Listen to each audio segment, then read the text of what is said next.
लिखण जी केतिरी हद ताईं ज़रूरत आहे। इन खां अलावा जेके दुनिया में मज़ामती तहरीकुनि जे पस मंज़र में नावल लिखिया विया उहे तमामु शाहकार नावल आहिनि जेके दौर जे घुरिजुनि ज़रूरतुनि ऐं मौज़ूअ जे मुताबिक़ लिखिया विया। छा इन ॻाल्हि जी ज़रूरत आहे त दौर जे मुताबिक़ मौज़ू लिखूं या वरी पंहिंजा मौज़ू खणी अचूं? मज़ामती तहरीकुनि जे पस मंज़र में लिखियल अदब ॾाढो सखारत थिए। हींअर बज़ाहिर त का मज़ामती तहरीक हलंदड़ न आहे, पर पसे पर्दा घणी मज़ामती तहरीकूं असांखे अहिड़ो महसूसु थियनि थियूं। उन्हनि में छो नावल खे ख़ासि तौर ते सिंधी नावल खे छो नज़रअंदाज़ कयो वियो आहे? असांखे इहो बि सुवालु उभिरे थो त जेके हिन वक़्तु मौजूदा परॾेही ॻाढ़ा हली रहिया आहिनि असां उन खां केतिरा वाक़िफ़ आहियूं, छो त जेके तक़ाबली जाइज़ो आहे नावल में उनजी वॾी हिकिड़ी अहमियत हूंदी आहे। ऐं हिन वक़्तु सिंधी में हर महीने 5-6 नावल अचनि था ऐं कल्ह पब्लिशर इहो ॿुधायो त 20-21 नावल अची वेंदा। त हिकिड़ो तेज़ी सां नावल अची रहियो आहे। छा नावल निगार इन ज़िमेदारीअ खां वाक़िफ़ आहे त हू पंहिंजे दौर जे पढ़ंदड़ खे पूरी ज़िम्मेवारी सां छा ॾेई रहियो आहे? इहे समूरा असां अॼु हिन में मुख़्तसिरनि इहे समूरा मौज़ू ज़ेरे बहस ईंदा। पर जीअं त अनीस अकेडमी जे हवाले सां मां इहो चवणु चाहींदसि त काफ़ी वक़्त खां मुतहर रही आहे, पर अनीस अंसार अकेडमी जेको आहे पंहिंजो कमु फ़ाल तौर ते अदबी नसुल सिंफ़ुनि जे हवाले सां सरअंजाम ॾींदी रही आहे। पर इन खां अॻु में जो मां इसाक़ अंसारी साहिब खे दावत ॾियां, सिंधी नावल जो हिकु सघारो नालो, कहाणी नावल जो सघारो नालो डॉक्टर रसूल अहमद नरमर साहिब कुझु वक़्त ही दुनिया छॾे विया आहिनि ऐं सिंधी ॿोलीअ खे चाहे अफ़सानो हुजे चाहे नावल जो वॾो नुक़सानु पहुतो आहे। त इन करे असां चाहींदासीं त हिकु मिंट जी ख़ामोशी अख़्तियार कयूं, उन खां पोइ असां पंहिंजो प्रोग्राम जी आहे उन ते जारी रखंदासीं।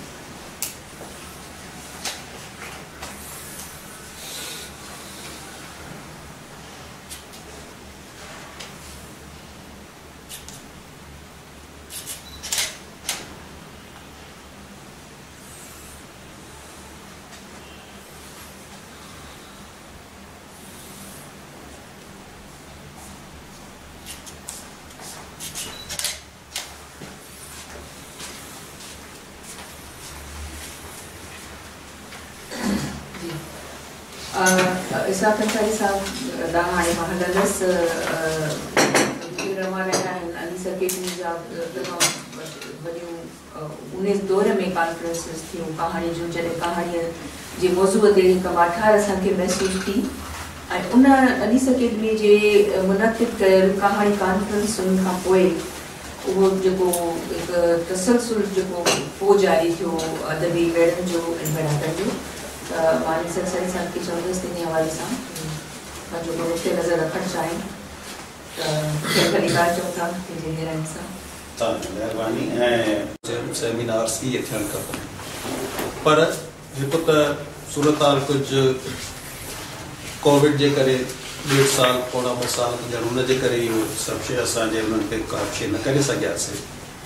ॿियो इहो थियो त थोरी पंहिंजी सुस्ती बि हुई। अनीस अंसारी अकेडमी उन दौर में जॾहिं चयो वियो त कहाणी मरी वई आहे, कहाणीअ खे गोली लॻी वई आहे, उर्दूअ जे जॾहिं कयूं त कहाणीअ सिल में मरी वई, त उहे जेके शयूं आहिनि उन्हनि खां असां नफ़ी कईसीं। त इहे जेके स्टेटमेंट ॾियनि था त हिन वक़्तु सिंधी अदब में कहाणी नथी लिखिजे या उन लेवल जी न आहे, उन जे करे असां चाहियो त इहा जेका आहे असां उन्हनि खे ॾेखारियूं, सभिनी माण्हुनि खे ॾेखारियूं त सिंधी कहाणी केॾी सघारी आहे। ऐं मां सम्झां थो त असां वटि जेके यूनिवर्सिटीज़ जूं जेके कॉन्फ्रेंसिस थियनि थियूं उहे उन में मल्टीपल सेक्शन्स थियनि था, पर कॾहिं बि मां सम्झां थो मुंहिंजी जेका ॼाण आहे, महदूद ॼाण आहे, त कहाणीअ जे हिकु सिंफ़ जे हवाले सां कॾहिं बि कॉन्फ्रेंस ईअं अॻु में कॾहिं न थी आहे। ऐं असां इन सिलसिले खे जारी रखियोसीं 2000 खां वठी। 2000 में बाबा जी डेथ थी ऐं बाबा जे डेथ वक़्तु असां जेका पहिरीं हुनजी वरसी कई हुअसीं त उते ई असां लाड़काणे जे जेके बि दोस्त कहाणीकार हुया उहो असां हुन ते ॼण रेफरेंस बि थी वियो ऐं उते ई असां चयोसीं त हाणे असांखे पोइ माना उन में त तइ न थियो। उन खां पोइ इन जो वर्सियूं बाबा जो असां मल्हाईंदा रहियासीं मुख़्तलिफ़ सालनि में, कराचीअ में बि। ऐं इहो पोइ असां पाण में जॾहिं वेठासीं अख़लाक पंहिंजो इश्तियाक साहिबु असां भाॼाई, त इहो तइ कयोसीं त बाबा हलो ठीकु आहे, हिकिड़े जॾहिं असां गॾिजाणी कयूं था ऐं ज़ाहिर आहे असांजो वालिद साहिबु आहे, पर उन वालिद साहिब जे नाले सां असां केतिरो जेको आहे सो ही कॉन्फ्रेंसिस कंदासीं। छो न असां हुनखे वुसत ॾियूं, जेको हुनजो बुनियादी कमु हुयो कहाणी, उनखे असां वुसत ॾेई कहाणी कॉन्फ्रेंस कयूं। त इहे सबबु हुया जेके असां कहाणी कॉन्फ्रेंस कयूंसीं। उन खां अलावा 2014 में 100 साल कहाणी सिंधीअ जी थी। उन जे बारे में असां सिंध जे मुख़्तलिफ़ शहरनि में लाड़काणो, नवाबशाह, मीरपुर ख़ास, सांगड़, सकरण ऐं एॾे कराची, जामशोरो, उते असां उन्हनि जूं सेमिनार्स कयासीं जेके आर्टिकल्स पढ़िया विया। ऐं इन्हनि आर्टिकल्स में वरी असांजी कोशिशि इहा आई त जेकॾहिं नवाबशाह में थिए थो त असांखे उन दौर जे उन जे जेके बर पासे जे जेके आहिनि उन्हनि जे कहाणीकारनि ते आर्टिकल्स लिखिया वञनि। त जीअं असां वटि हिकिड़ो ठीकु आहे त थिए थो, पर कुझु अहिड़ा कहाणीकार थी सघे थो त असांजे नज़रुनि खां दूरि हुजनि, पर उहा उतां जा माण्हू सुञाणींदा हूंदा। तंहिंजे करे असां उन्हनि खे उहे आर्टिकल टॉपिक्स अहिड़े क़िस्म जी ॾिनियूंसीं। हिन वक़्तु ताईं जेके असांजूं पहिरियों 3 कहाणी कॉन्फ्रेंस थियूं हुयूं, त उन जा जेके आहिनि पंहिंजो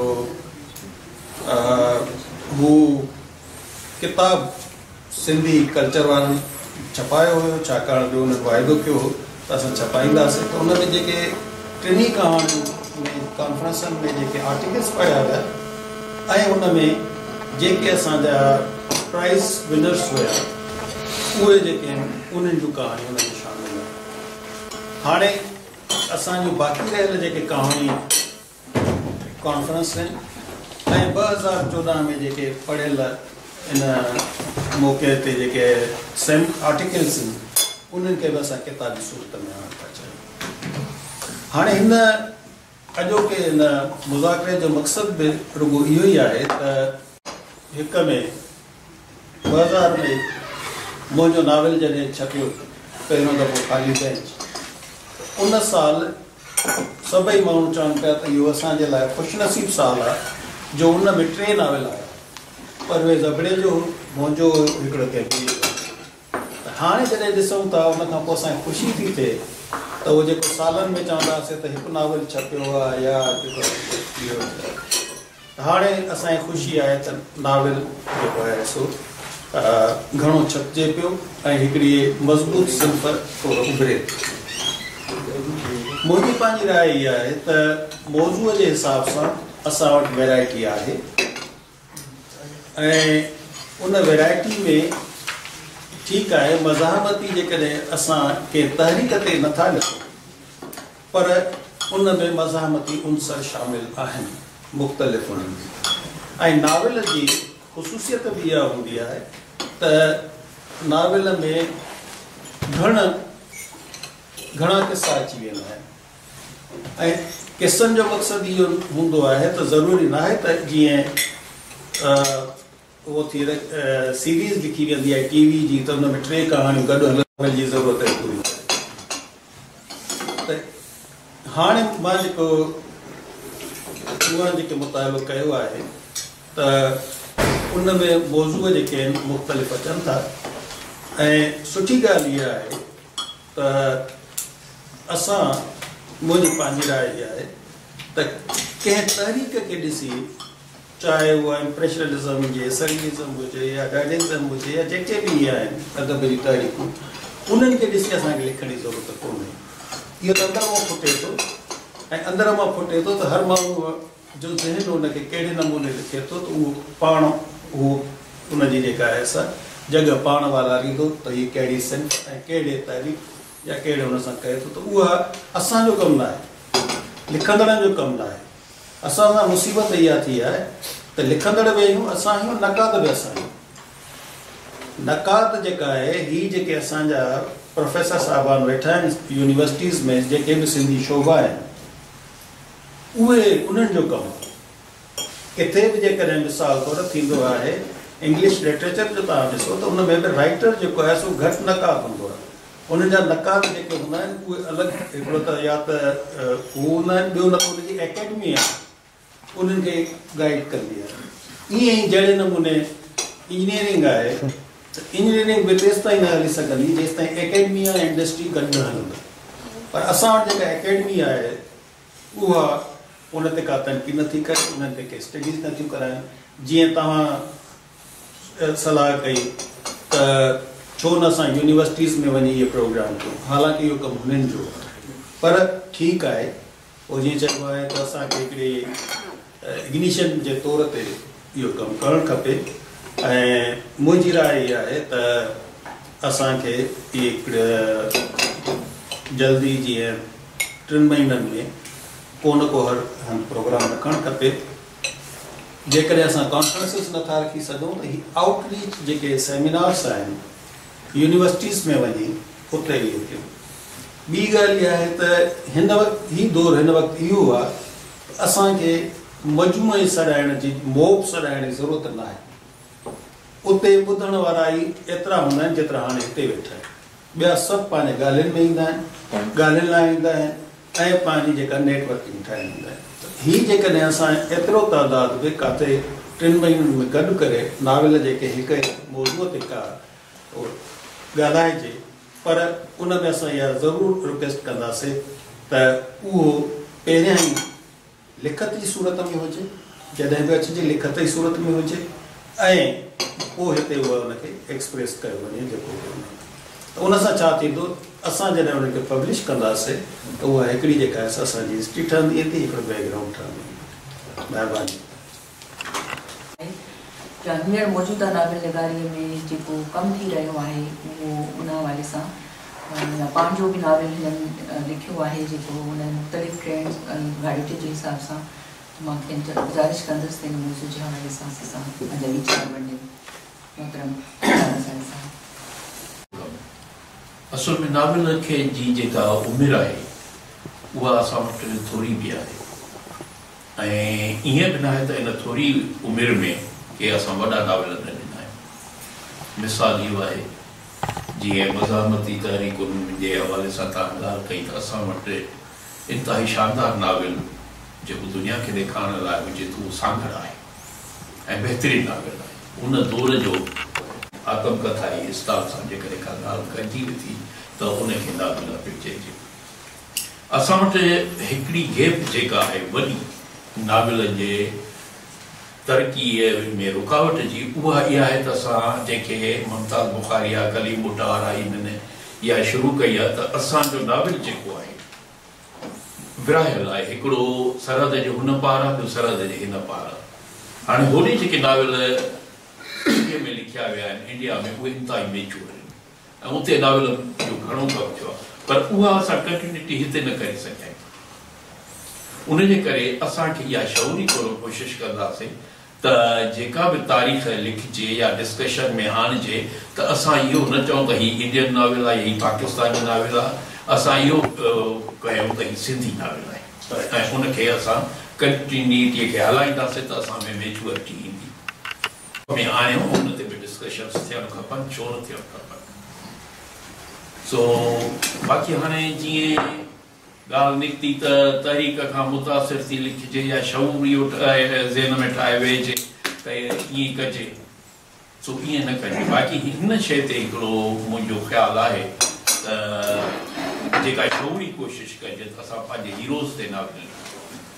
शेख हयात साहब ते नावेल हुजे, जी ज़रीना जे उन ते हिकिड़ो नावेल हुजे, जेके उहे थींदा आहिनि पंहिंजो बायोग्राफिकल नावेल। अहिड़े नमूने सां असां वटि साईं जेम्स सैयद आहे लतीफ़ साईं ते त हिकु अधु नावेल आयो आहे त अहिड़े नमूने सां हैदराबाद जज़्बो इहा आहे हेॾी वॾियूं स्ट्रगल्स सिंध में हलियूं एमआरडीअ खां वठी जेको आहे महाबोड आई हेॾी वॾी बोड आई जंहिंमें कैरेक्टर्स एॾा वॾा पैदा थिया त जेकॾहिं हिकिड़े जोहीअ ॻोठ खे खणूं हा त उन जोही ॻोठ में कहिड़ा कहिड़ा कैरेक्टर्स आया कहिड़े नमूने बदबो वियो आहे ऐं शहर बचायो आहे इहो नावेल आहे सो मुख़्तसिर इहा थोरी ॻाल्हि आहे ऐं मां सजेशन इहा ॾींदुमि त पाण रेंडमली ॻाल्हायूं त उहो वधीक ईज़ी थींदो कंहिं वक़्तु जंहिंखे सुवालु ज़हन में अचे थो कटी थी तव्हांजी महिरबानी हाणे असांजा कुझु नवां रीडर्स बि आहिनि जेके सिंधी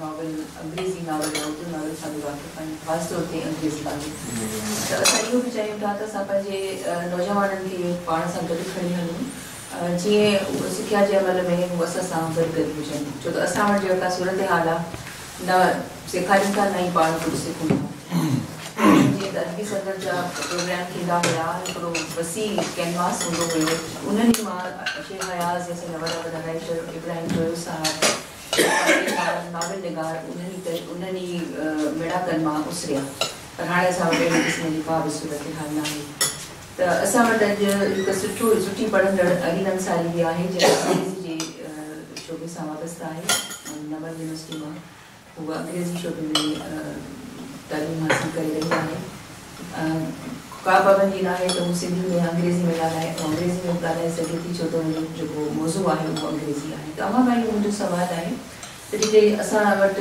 परॾेही जेके लाड़ा अचनि पिया कुझु या जीअं तव्हां को इन में असां सां को कंट्रीब्यूट करे सघो त तव्हांजे ज़हन में छा आहे नॉवल जे हवाले सां या जेके तव्हां नावल पढ़िया जेके शाहकार नावल हुया उन्हनि में कहिड़ियूं ॻाल्हियूं हुयूं या उन्हनि में कहिड़ा उन जाड़ा कहिड़ा हुया ख़ासकर पोस्ट मॉडर्निज़म जे हवाले सां जेकॾहिं ॻाल्हायूं राइटर्स जेके काफ़ी मेच्योर आहिनि सुठो लिखनि था उन्हनि जो क्रिटिसिज़म हिकु उन लेवल ते कोन्हे जेतिरो वेस्ट में ॾिसियो थो वञे ऐं जीअं फॉर एग्ज़ाम्पल हाणे बि लिटरेरी क्रिटिसिज़म पढ़ूं था त काफ़ी अहिड़ा वेस्टर्न राइटर्स आहिनि क्रिटिक्स आहिनि त इहे असांखे मूंखे लॻे थो की हिन जेको असांजी सोसाइटी आहे उहो लैक थी करे ॿी ॻाल्हि पोस्ट मॉडर्निज़म जे हुन मुताबिक़ त उहो हिकु सेल्फ ते फोकस करणु ऐं रियलिटी खे डिफरेंट पर्सपेक्टिव सां ॾिसणु त इहो मां अगरि नॉट ओनली जस्ट इंग्लैंड में अमेरिका में पर जेके हाणे ॿिया बि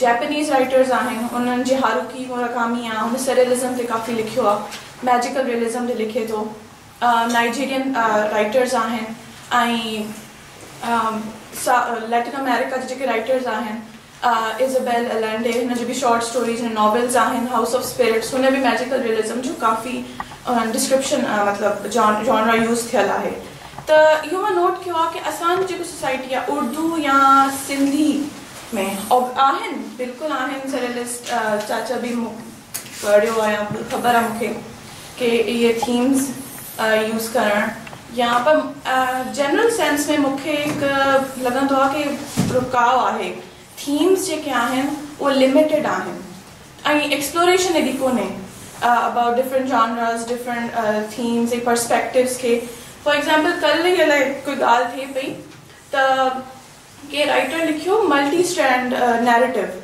फॉर एग्ज़ाम्पल हिकु ई नॉवल में डिफरेंट कैरेक्टर्स ऐं डिफरेंट हू ॿुधायो था त जेका असांजी सोसाइटी आहे छो की असां मेन स्ट्रीम थीम्स खे फॉलो था कयूं मेन स्ट्रीम टेक्नीक खां हिते हुते नथा थियूं अगरि थियूं था त उहा शइ नथी वणे उहा पोइ वरी असां लाइ एलियन आहे वेस्टर्न आहे त उहा वरी ऑब्वियसली जनरल पब्लिक खे पोस्ट वर्ल्ड वॉर 2 ऐं वर्ल्ड वॉर 2 जे बारे में त उन में बि काफ़ी नैरेटिव्स चेंज कनि पिया ऐं इहो मूंखे काफ़ी इंट्रस्टिंग लॻो पर इहो अगरि ॾिसियो वञे त शॉर्टिंग न ॿियो वारो अकॉर्डिंग टू मी मां हिन सोसाइटी में मतिलबु सिंधी या उर्दू लिटरेचर मां घटि थी ॾिसां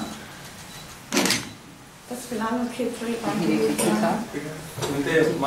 हा मां अचां थी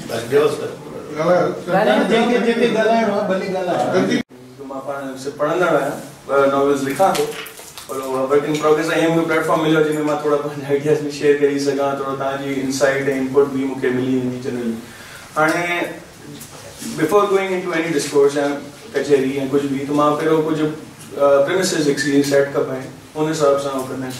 हाणे एटमोलॉजिकली जो तव्हांजी स्टडी आहे of a word in itself, जो नॉवेल आहे, नॉवेल उहो निकितो आहे लैटिन मां नोवस मां। हाणे जो नोवस आहे उहो अॻियां वञी नॉवेला थियो आहे, नॉवेला खां पोइ नॉवेल में अची जीअं हाणे असांजी लैंग्वेज जो हिकु आहे कि आख़िर में शॉर्ट थींदा उहो असां वटि मिलंदा आहिनि novel, which actually means new.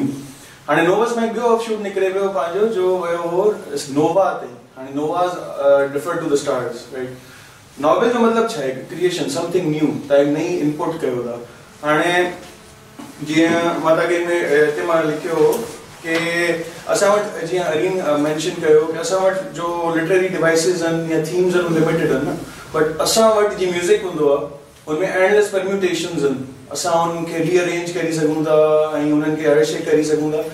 असां लाइ ख़ासि करे मां नोट कयो असांजे जो सिंधी अदब आहे हुनमें असां ॿाहिरि न आहियूं निकिता हुन मां, मतिलबु असां पंहिंजे रीजन मां ऐं पंहिंजी ॿियनि असां लैंग्वेजिस जो अनचार्टेड टेरिटरीज़ आहिनि लिटरेचर जी, असां लाइ अञा बि अनएक्सप्लोर्ड आहिनि जो, ऐं असां वटि इलाही स्कोप। हाणे ॿियो सुठो एग्ज़ाम्पल हिकु जॉनरे जो मां फील कंदो आहियां सिंधी में घटि लिखियो वियो आहे उहो फैंटेसी आहे।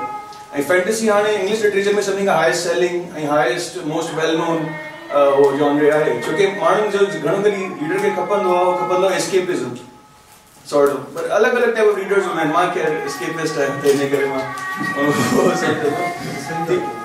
एस्केपिज़म जो ई आहे। हाणे ॿियो ॿ नॉवेल्स जंहिंजे बारे में मां ॻाल्हाइणु अगरि चाहींदुमि, हिकु आहे त मुंहिंजो फेवरेट डॉन क्वियोते, जहिड़ी मां घणो करे मूंखे रिलेट कंदो आहियां घणो। हाणे उहो one of the oldest novel आहे, among the first known to man. उहो स्पेनिश नॉवेल आहे, मिगुएल डी सर्वेंटेस जो लिखियल, ऐं हुनमें बि हुन घणी शयूं कयो हो। जीअं हाणे फॉर एग्ज़ाम्पल हुन असांजी सोसाइटी जो कंसेप्शन आहे मैडनेस छा हूंदी आहे ऐं तव्हांजो हिकु सोसाइटियल कंफॉर्मिटी छा आहे, तव्हांजो सटायर हुन यूज़ कयो आहे, हुन स्टेटस को खे चैलेंज कयो आहे पंहिंजे हुन में, हुन ज़माने में जंहिंमें के माण्हू नॉवेल पढ़ंदा बि न, जो तव्हांजो फ्यूडलिक ज़मानो आहे, हुन में हाणे माण्हू केरु ॾिसंदो, बट हुन ॾिठो की हिन शइ जी ज़रूरत आहे ह्यूमन्स खे in general, novels ji exist करण जी आहे असांजी ज़रूरत। त उन खां पोइ उन ॻाल्हि ते आयो त हुनमें असल में जो अरीन वारी ॻाल्हि ॿी हुई कि जो ॻाल्हि कई फ्रेम्ड नैरेटिव्स जी, उन इहे इस्तेमालु कयो। हाणे असांजो अली बाबा चलीस जो या 1001 नाइट्स अरेबियन नाइट्स, वो फ्रेम नैरेटिव जो वॾो सुठो मिसाल अली हुनमें हुनजो बि एग्ज़ैक्टली आहे। हाणे अहिड़ा फ्रेम नैरेटिव्स असां वटि इलाही शयूं थीम्स आहिनि जो असां डिस्कवर न आहिनि।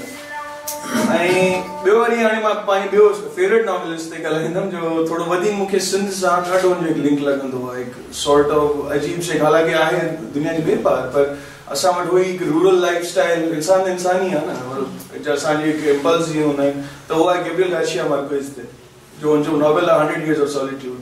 हुनमें जो कॉन्सेप्ट मैजिकल रियलिज्म जो आहे उहो मां एॾो हुन सां रिलेट कयो, जो असांजो लाड़काना थी वियो या जो असांजा इंटीरियर न चइबो सॉरी, मतिलबु कि तव्हांजो जो रूरल सिंध आहे उन सां असांजो जो तालुक़ु आहे, जो असांजो इवन मैजिकल रियलिज्म सां एवरीडे लाइफ में जो हुननि डिस्क्राइब कयो हुननि जी लाइफ में इलाही सिमिलर आहे। हुन शइ करे असांखे हिन खे बि वधीक पढ़णु खपे ऐं ॾिसणु खपे कि हुन कीअं पंहिंजे कोलंबिया जी ॻोठ जी लाइफ स्टाइल हिकु तव्हांजी ग्लोबल इमेजिनेशन जे फोर फ्रंट ते खणी आयो नोबेल प्राइज़ सां, छोकी ही वॉज ट्रू टू हिज यू नो, उहो एक्सपेरिमेंट कंदो रहियो, उहो नई शयूं लिखंदो रहियो। हाणे अंग्रेज़ बि चवण थोरो पर मतिलबु जो फॉरेनर्स हुआ या जो ॿिया हुनजे ज़माने जा फॉरेनर्स हुआ, उहो बेसिकली थोरो वधीक साइंस जी तरफ़ हली आहे, राइट। ऐं हाणे हिकु माण्हू जो नॉवेल लिखे थो मैजिकल रियलिज्म ते ऑफ थिंग्स जो प्रोबेबली एग्ज़िस्ट नथियूं कनि ऐं जो डे टू डे लाइफ में आहिनि, त उहो हिकु वॾो स्टेप, उहो हिकु वॾो लीप हुयो जो हुन खयो,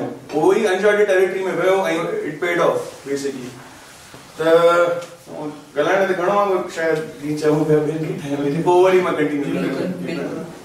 हा, असां ॿुधणु पिया चाहियूं त जेके नौजवान आहिनि उहे छा सोचनि पिया, जेके नॉवेल पढ़नि पिया ऐं हुननि खे चङे नमूने दुनिया जे हालतुनि खां बि वाक़िफ़ आहिनि, उहे वजूदी क्राइसिस खां बि गुज़री रहिया आहिनि। ज़ाहिर आहे जॾहिं इंसान जेके बि नॉवेल असां पढ़ूं था हुन में किथे न किथे वजूद जो हिकिड़ो कॉन्फ्लिक्ट अचे थो, पर असां उन ई सीक्वेंस में हलंदासीं जेका आहे असांजी इश्तियाक अंसारी साहब आहे, हुननि हिकिड़ो नॉवेल लिखियो, तव्हांजो नॉवेल जेको एंथ्रोपोलॉजिकल स्टडी हुयो ऐं तव्हां बि पाण सुठा पढ़ंदड़ आहियो। मूंखे यादि आहे त मां बि पिक्चर ऑफ डोरियन ग्रे ॻोल्हियां पई, तव्हां जो त मूं वटि पियल आहे। तव्हां सुठा पढ़ंदड़ आहियो, त सुठे पढ़ंदड़ जी हैसियत सां इहा तव्हां असांखे ॿुधायो असांजो नाविल किथे बीठो आहे मुख़्तसिरनि लफ़्ज़नि में।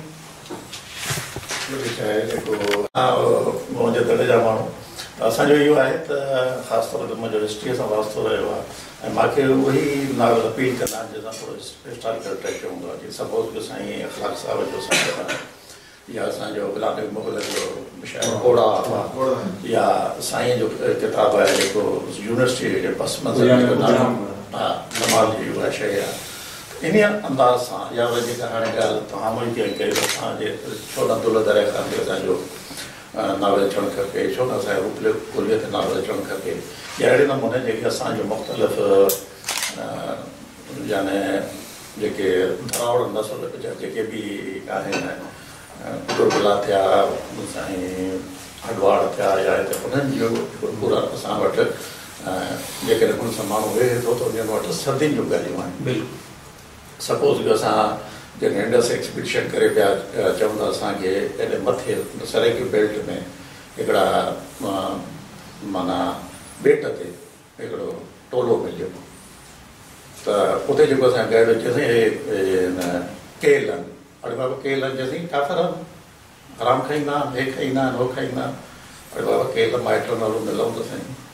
वञी हुते वियासीं उन झूपड़ियुनि में वियासीं त ॾिसूं त कुमी जा प्यादनि खोखा मथां जेके हूंदा आहिनि हे प्यादनि गिदड़नि जूं वॾियूं हे हो असांखे वरी सम्झो मुस्लमान लिकाए उनखे ढक अड़े बाबा असां पाण खाईंदड़ आहियूं ख़ैर आहे। सो बराबरि उन सां जेकी कचहरियूं थियूं हे थियूं त हाणे अंदाज़ो कयो त पाणीअ जे किनारे ते चौधारी पाणी आहे, बेट ते रहिया पिया तव्हां मोह न कयो सॼा इवन मायूं जेके हुयूं उनजा वार जॾहिं थो अचनि पिया त हेसि ताईं उहो जीअं चीड़ वारा इहे ऐं कपिड़ा लटा वग़ैरह इहे हाणे पोइ सदियुनि खां उते रहिया पिया त पर हुयो त हालांकि हुनजा मां कुझु नोट्स वरिता चवण जो मक़सदु आहे इहा शइ कई पई या विच मां सपोज़ कयो गोल्ड पिकर्स या जेके असां वटि कैरीगर्स आहिनि जेके धूड़ हुया जेके इंडस मां सोन था कढनि उन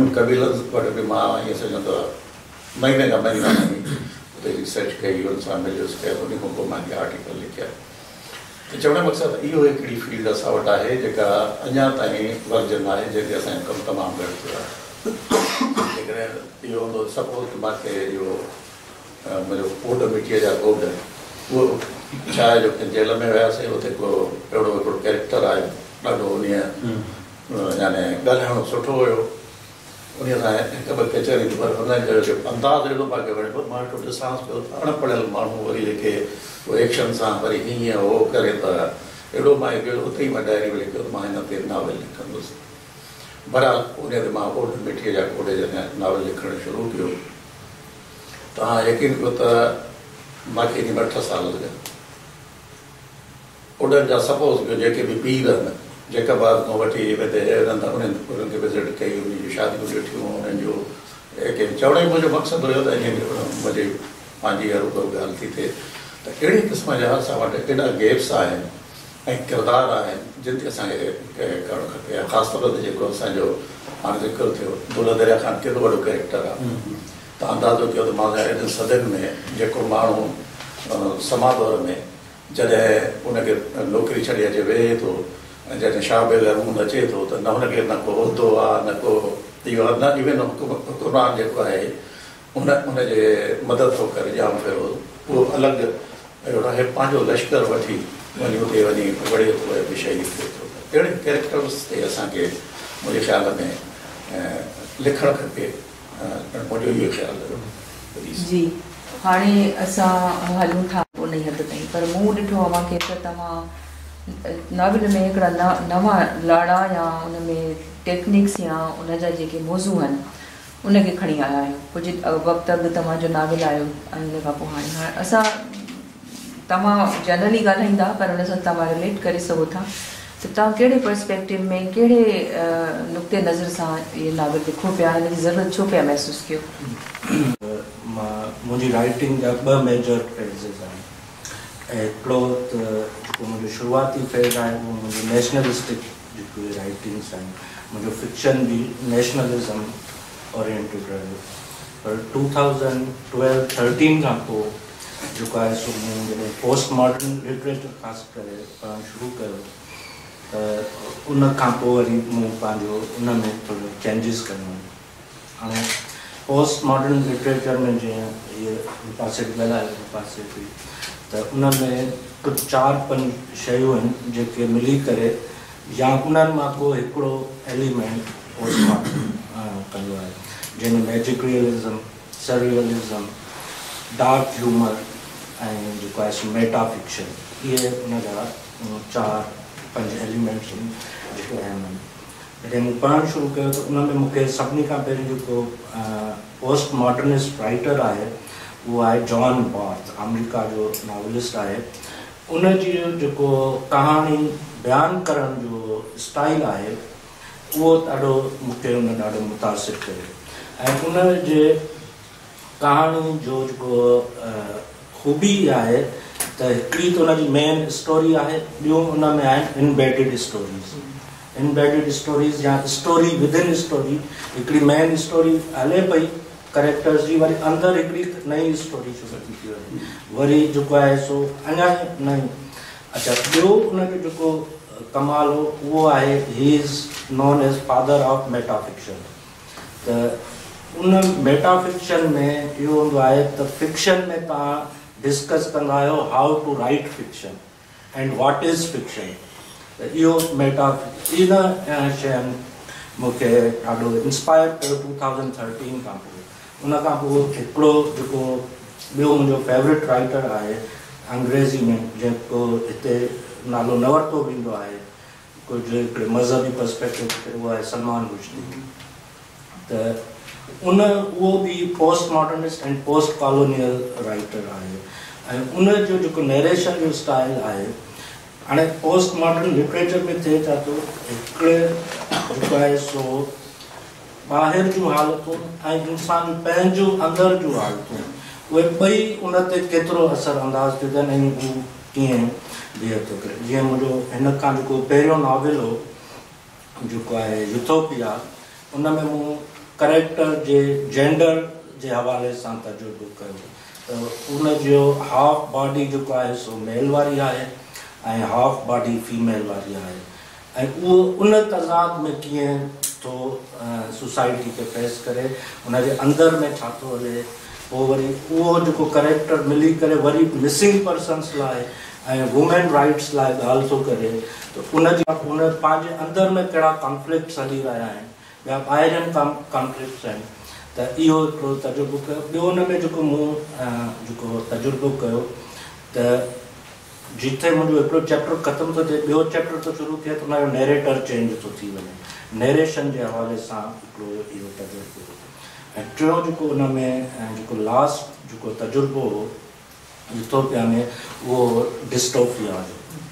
जेको डिस्टोपिया हिकिड़ी अहिड़ी रियासत हूंदी आहे जंहिंमें माना ॾाढ जबर ऐं टेक्नोलॉजी जो मिसयूज़ करे माण्हुनि खे पंहिंजी आइडियोलॉजी इम्पोज़ कई वेंदी आहे। हिकिड़ो यूटोपिया जो कॉन्सेप्ट आहे त उहा ॾाढी ख़ुशहाल रियासत हूंदी जंहिंमें जेको असांजो लेफ्टिस्ट लिटरेचर घणे भाॻे यूटोपियन उनखे करे थो, ऐं जेको हीउ डिस्टोपिया आहे that is anti utopia, anti utopia आहे। त उन में जेको हिकिड़ो आम माण्हू आहे जंहिंजो मेगा नैरेटिव सां को वास्तो कोन्हे, उहो कीअं हिकिड़ा त आहिनि रिलेटेड पर्सन्स जंहिंखे मेगा नैरेटिव सां रिलेटेड आहिनि। असांजो सिंधी आहिनि, असांजी 5000 साल पुराणी धरती आहे, असांजी क़दीम ॿोली आहे, इहे हिकिड़ा मेगा नैरेटिव्स ठहियल आहिनि। हिकिड़ा त माण्हू उन्हनि खे फॉलो पिया कनि, पर हिकिड़ो जेको इंडिविजुअलिज़म में माण्हू रहे पियो जंहिंजो इन्हनि मेगा नैरेटिव्स सां को वास्तो कोन्हे को, उहो उन ते कीअं असरु अंदाज़ थिए थो। हिकिड़ो इहो ॿियो रिसेंटली मुंहिंजो हिकु नॉवल आयो आहे रिगल जो, इन जेको आहे सो हिकिड़ो स्किज़ोफ्रेनिक कैरेक्टर खयो आहे जेको साइकोलॉजिकल डिसऑर्डर में हले थो, उनखे फैमिली घरां कढी थी छॾे, उहो रीगल चौक ते अची रहे थो ऐं पोइ हुते जेके फ़क़ीर आहिनि उन्हनि सां गॾु रहणु शुरू थो करे। ऐं पोइ हुन में मुख़्तलिफ़ एहसास उभरनि था ऐं हुन ते इल्यूजन्स अचणु शुरू था थी वञनि। त इहे कुझु मूं पंहिंजे नॉवल में हिननि ॿिनि नॉवल्स में तजुर्बा कया आहिनि। ऐं हाणे टियों जेको मुंहिंजो अचण वारो आहे हिननि ॿिनि खां पोइ उहो मुंहिंजो आहे मेटा फिक्शन जो प्योर, जेको मूं हुन में हिकिड़ो इहो तजुर्बो करण जी कोशिशि कई आहे त उहा सॼी स्टोरी मूं नैरेट सेकेंड पर्सन में कई आहे। जीअं हिकिड़ी त फर्स्ट पर्सन में नैरेट थी, थर्ड पर्सन में, पर हीउ जेको मूं तजुर्बो कयो आहे हुन में उहा सॼी स्टोरी सेकेंड पर्सन में नैरेट करण जी कोशिशि कई। त इहे कुझु तव्हां हिकिड़ी ॻाल्हि कई पंहिंजो फिक्शन जी डेफिनेशन तव्हां कई, मेटा फिक्शन जी डेफिनेशन कोन कई तव्हां। मेटा फिक्शन इज़ फिक्शन जेको फिक्शन खे डिस्कस कंदो आहे, फिक्शन कीअं लिखणु घुरिजे। हूंदो उहो पाण फिक्शन आहे ऐं उन में उहो ॿुधाईंदो आहे फिक्शन में कहिड़ियूं ख़ासियतूं हुजणु घुरिजनि। मिसाल तौरु जॉन बॉर्थ या सलमान जेके नॉवल्स आहिनि, या स्टीव हेली जो नॉवल आहे how I became a novelist, इहो हुन नॉवल आहे ऐं उन में उहो डिस्कस थो करे त लिखणु कीअं हुजणु घुरिजे, छा हुजणु घुरिजे, एक्सपीरियंसिस कीअं हुजणु घुरिजनि, नया ट्रेंड्स कीअं आणजनि। उन में पोइ ह्यूमर बि हूंदो आहे, डार्क ह्यूमर बि हू यूज़ कंदा आहिनि ऐं उन में मैजिक रियलिज़म थोरो उहो यूज़ कंदा आहिनि। इहो जेको कॉम्बिनेशन आहे इहो मेटा फिक्शन हूंदो आहे। एक्चुअल उहो डिस्कस कंदो आहे फिक्शन खे, मेटा फिक्शन। जी हाणे हिकु नॉवल असां जॾहिं नॉवल लिखूं था त जेको आहे वढ पुट कंदो आहे चङे नमूने पंहिंजे हिसाब सां, हुनजो एॾी ज़हनी उॾाम हूंदी आहे, हुन ॻाल्हि खे सम्झंदो आहे। हिकिड़े पढ़ंदड़ जो पंहिंजो हिकिड़ो हिसाबु किताबु हूंदो आहे। हुन नॉवल में के महरूमियूं नज़र ईंदियूं आहिनि, के अहसास कमतिरियूं हुन में जेको पंहिंजो अक्स ॾिसंदो आहे, ऐं जेका किथार्सिस हुन में नॉवल जो बुनियादी मक़सदु ई हुई आहे। हाणे उन में असां वटि औरत कहाणीकाराऊं बि आहिनि, उन्हनि बि घरेलू मौज़ूअनि ते नॉवल लिखिया आहिनि। उन्हनि जी पंहिंजी अहमियत आहे ऐं हर नॉवल निगार जो पंहिंजो रीडर मौजूदु आहे। त मां हाणे अॼु डॉक्टर नसीमा मुनीर ॾांहुं हलंदसि, उहा ॾाढी सुठी पढ़ंदड़ आहे। त मां उहो खां इहो सुवालु कंदसि त तव्हां बि नॉवल पढ़िया हूंदा ऐं पढ़ो था ऐं उन सां तव्हांखे दिलचस्पी बि आहे, त इन हवाले सां तव्हां असांखे ॿुधायो त तव्हां कहिड़ा नॉवल पढ़णु पसंदि कयो थियूं ऐं कहिड़ा नॉवल अहिड़ा आहिनि जिन तव्हांखे मुतासिर कयो। मां एतिरी घणा नॉवल सिंधी में ई पढ़िया आहिनि, उहे असां सुठो लिखी सघनि था असां वटि। ऐं असां वटि जेके आहिनि कुझु अहिड़ा आहिनि जेके यूनिक मौज़ूअनि ते माना नॉवल लिखिया आहिनि। जीअं मां तव्हांजो मखीअ खां मोकिलाणी वारो पढ़ियो, मूंखे ॾाढो मुतासिर कयो। ऐं उन में हिकिड़ो माना हिकिड़ो नेचुरल जेका आहे कुदरती जेके आहिनि वसीला उन्हनि खे लिखियलु हुया, पखी वग़ैरह जेके आहिनि असां वटि जेको जीवत लाइ तव्हां लिखियो आहे, उन में माना सॼो तमामु सुठो नॉवल मूंखे तमामु बहितरीनु लॻो, यूनिक टॉपिक हुनखे तमामु सुठो खयो तव्हां। ऐं ॿिया बि जेके हिन दौर जा नॉवल्स आहिनि जेके मां पढ़ंदी रहंदी आहियां, मुंहिंजी अक्सर गिफ्ट कंदो आहे मूंखे पंहिंजे सिंधी राइटर्स जा मुतासिर कंदा आहिनि, ॾाढा सुठा हूंदा आहिनि उहे। ऐं मां इहो ई चाहींदसि त नवां टॉपिक हुजनि, न्यू टॉपिक जिन खे माना असांजी सोसाइटी में आहिनि उन्हनि खे टच करणु खपे। नवां जेके मसइला आहिनि उहे साॻिया मसइला न हुजणु खपनि, जेके माना टिपिकल माना मौज़ू जिन खे अॻु में लिखियो वियो आहे उहे साॻिया मौज़ू न हुजणु खपनि। नवां मौज़ू हुजनि, नवां किरदार जेके असांजी सोसाइटी में ऐं बोल्ड हुजणु खपे राइटर खे, उन्हनि ते माना लिखणु खपे उनखे। ईअं न जीअं मसइला इंटरनेशनल नॉवल्स आहिनि उहे पंहिंजे हिसाब सां लिखनि था, हर रीजन जा पंहिंजा प्रॉब्लम्स आहिनि, उहे टॉपिक असांजा जेके आहिनि सोसाइटी जा प्रॉब्लम उन्हनि खे हाईलाइट करणु खपे। ऐं उहो मसइलो नॉवल में आणण सां गॾु उनजो हल बि लिखणु खपे त हिन जो कहिड़ो हल आहे।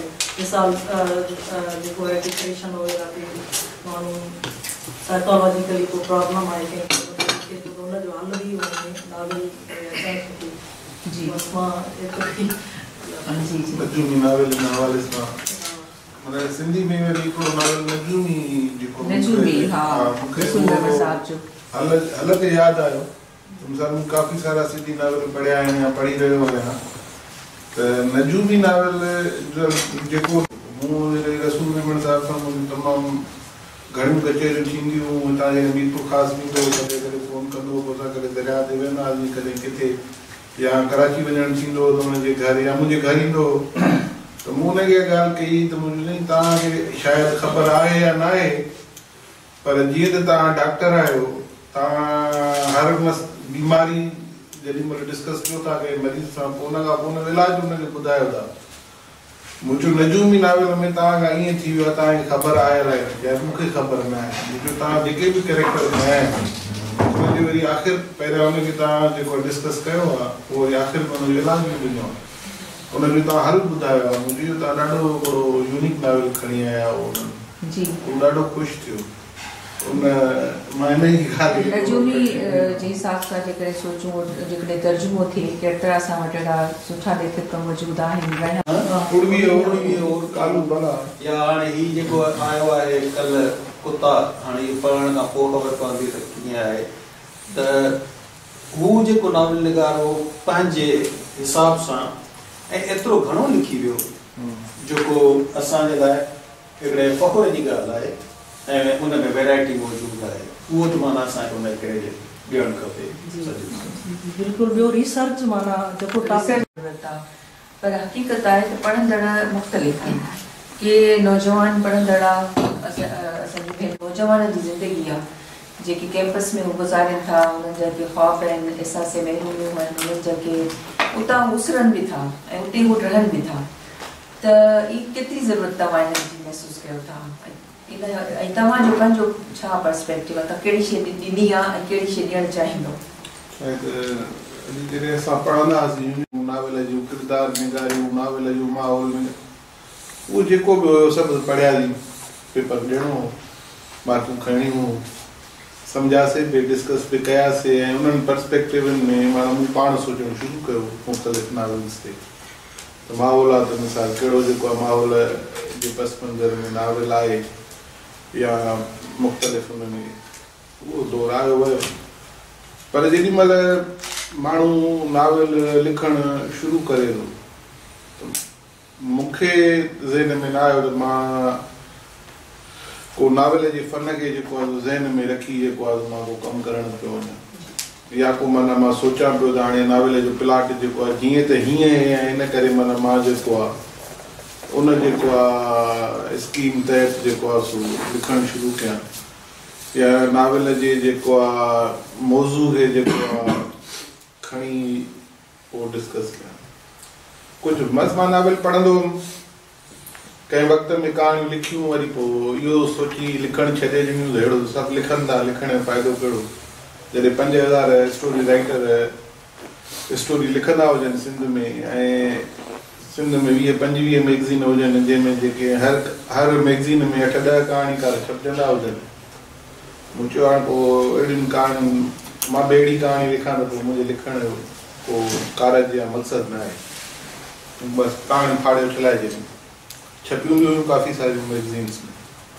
पोइ वक़्तु आयो नावेल तक़रीब 2009 में, उन वक़्तु मां गुज़री रहियो हुउसि डिप्रेशन में, ऐं मां वठंदो हुउसि दवाऊं त साइकियाट्रिस्ट, ऐं मुंहिंजो माइंड जेको हली रहियो हो उहो पुठियां जेको आहे बैक में पियो हलियो।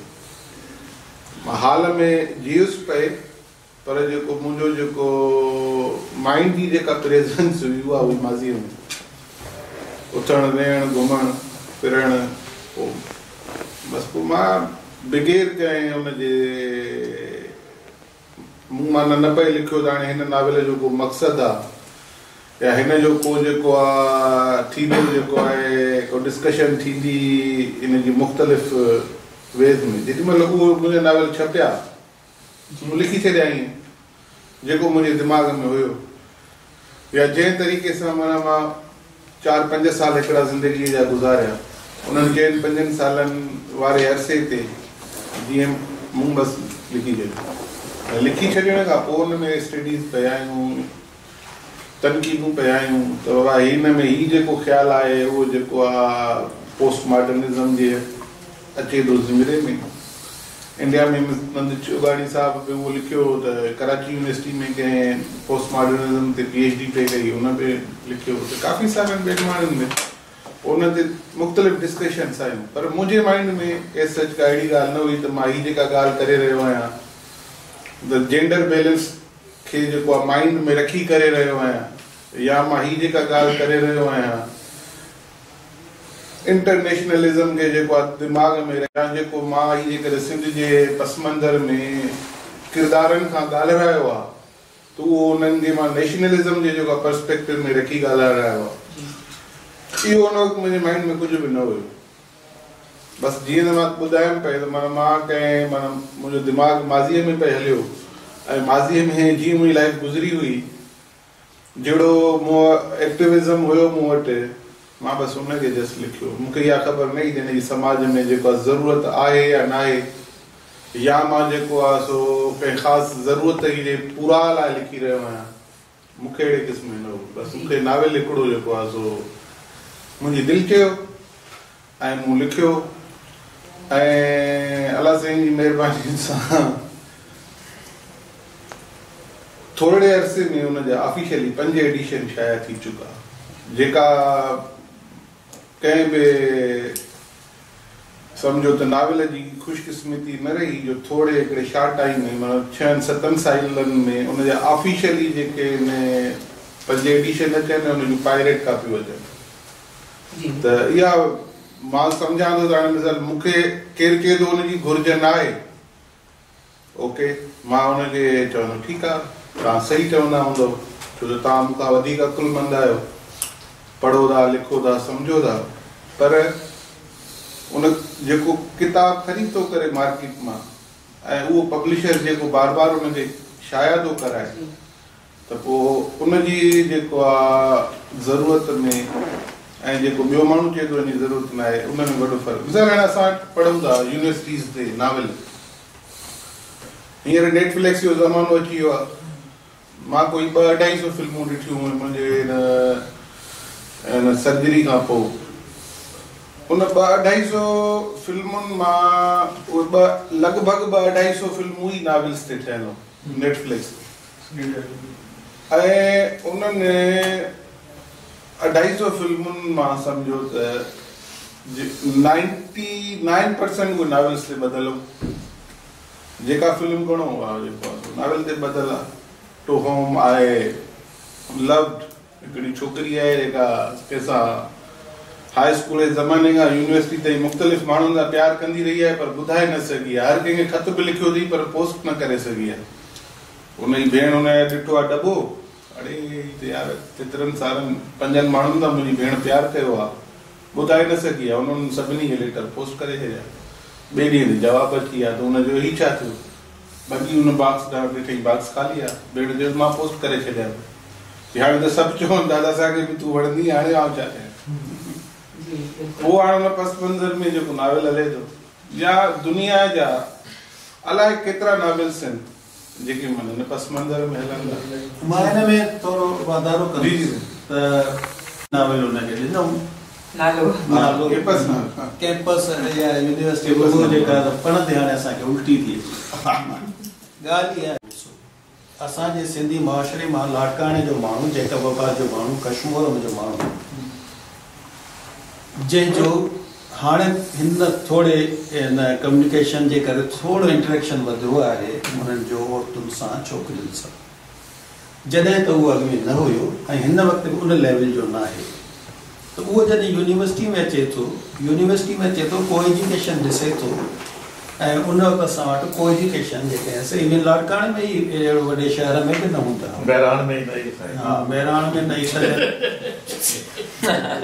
मूंखे तव्हां सां हमदर्दी आहे।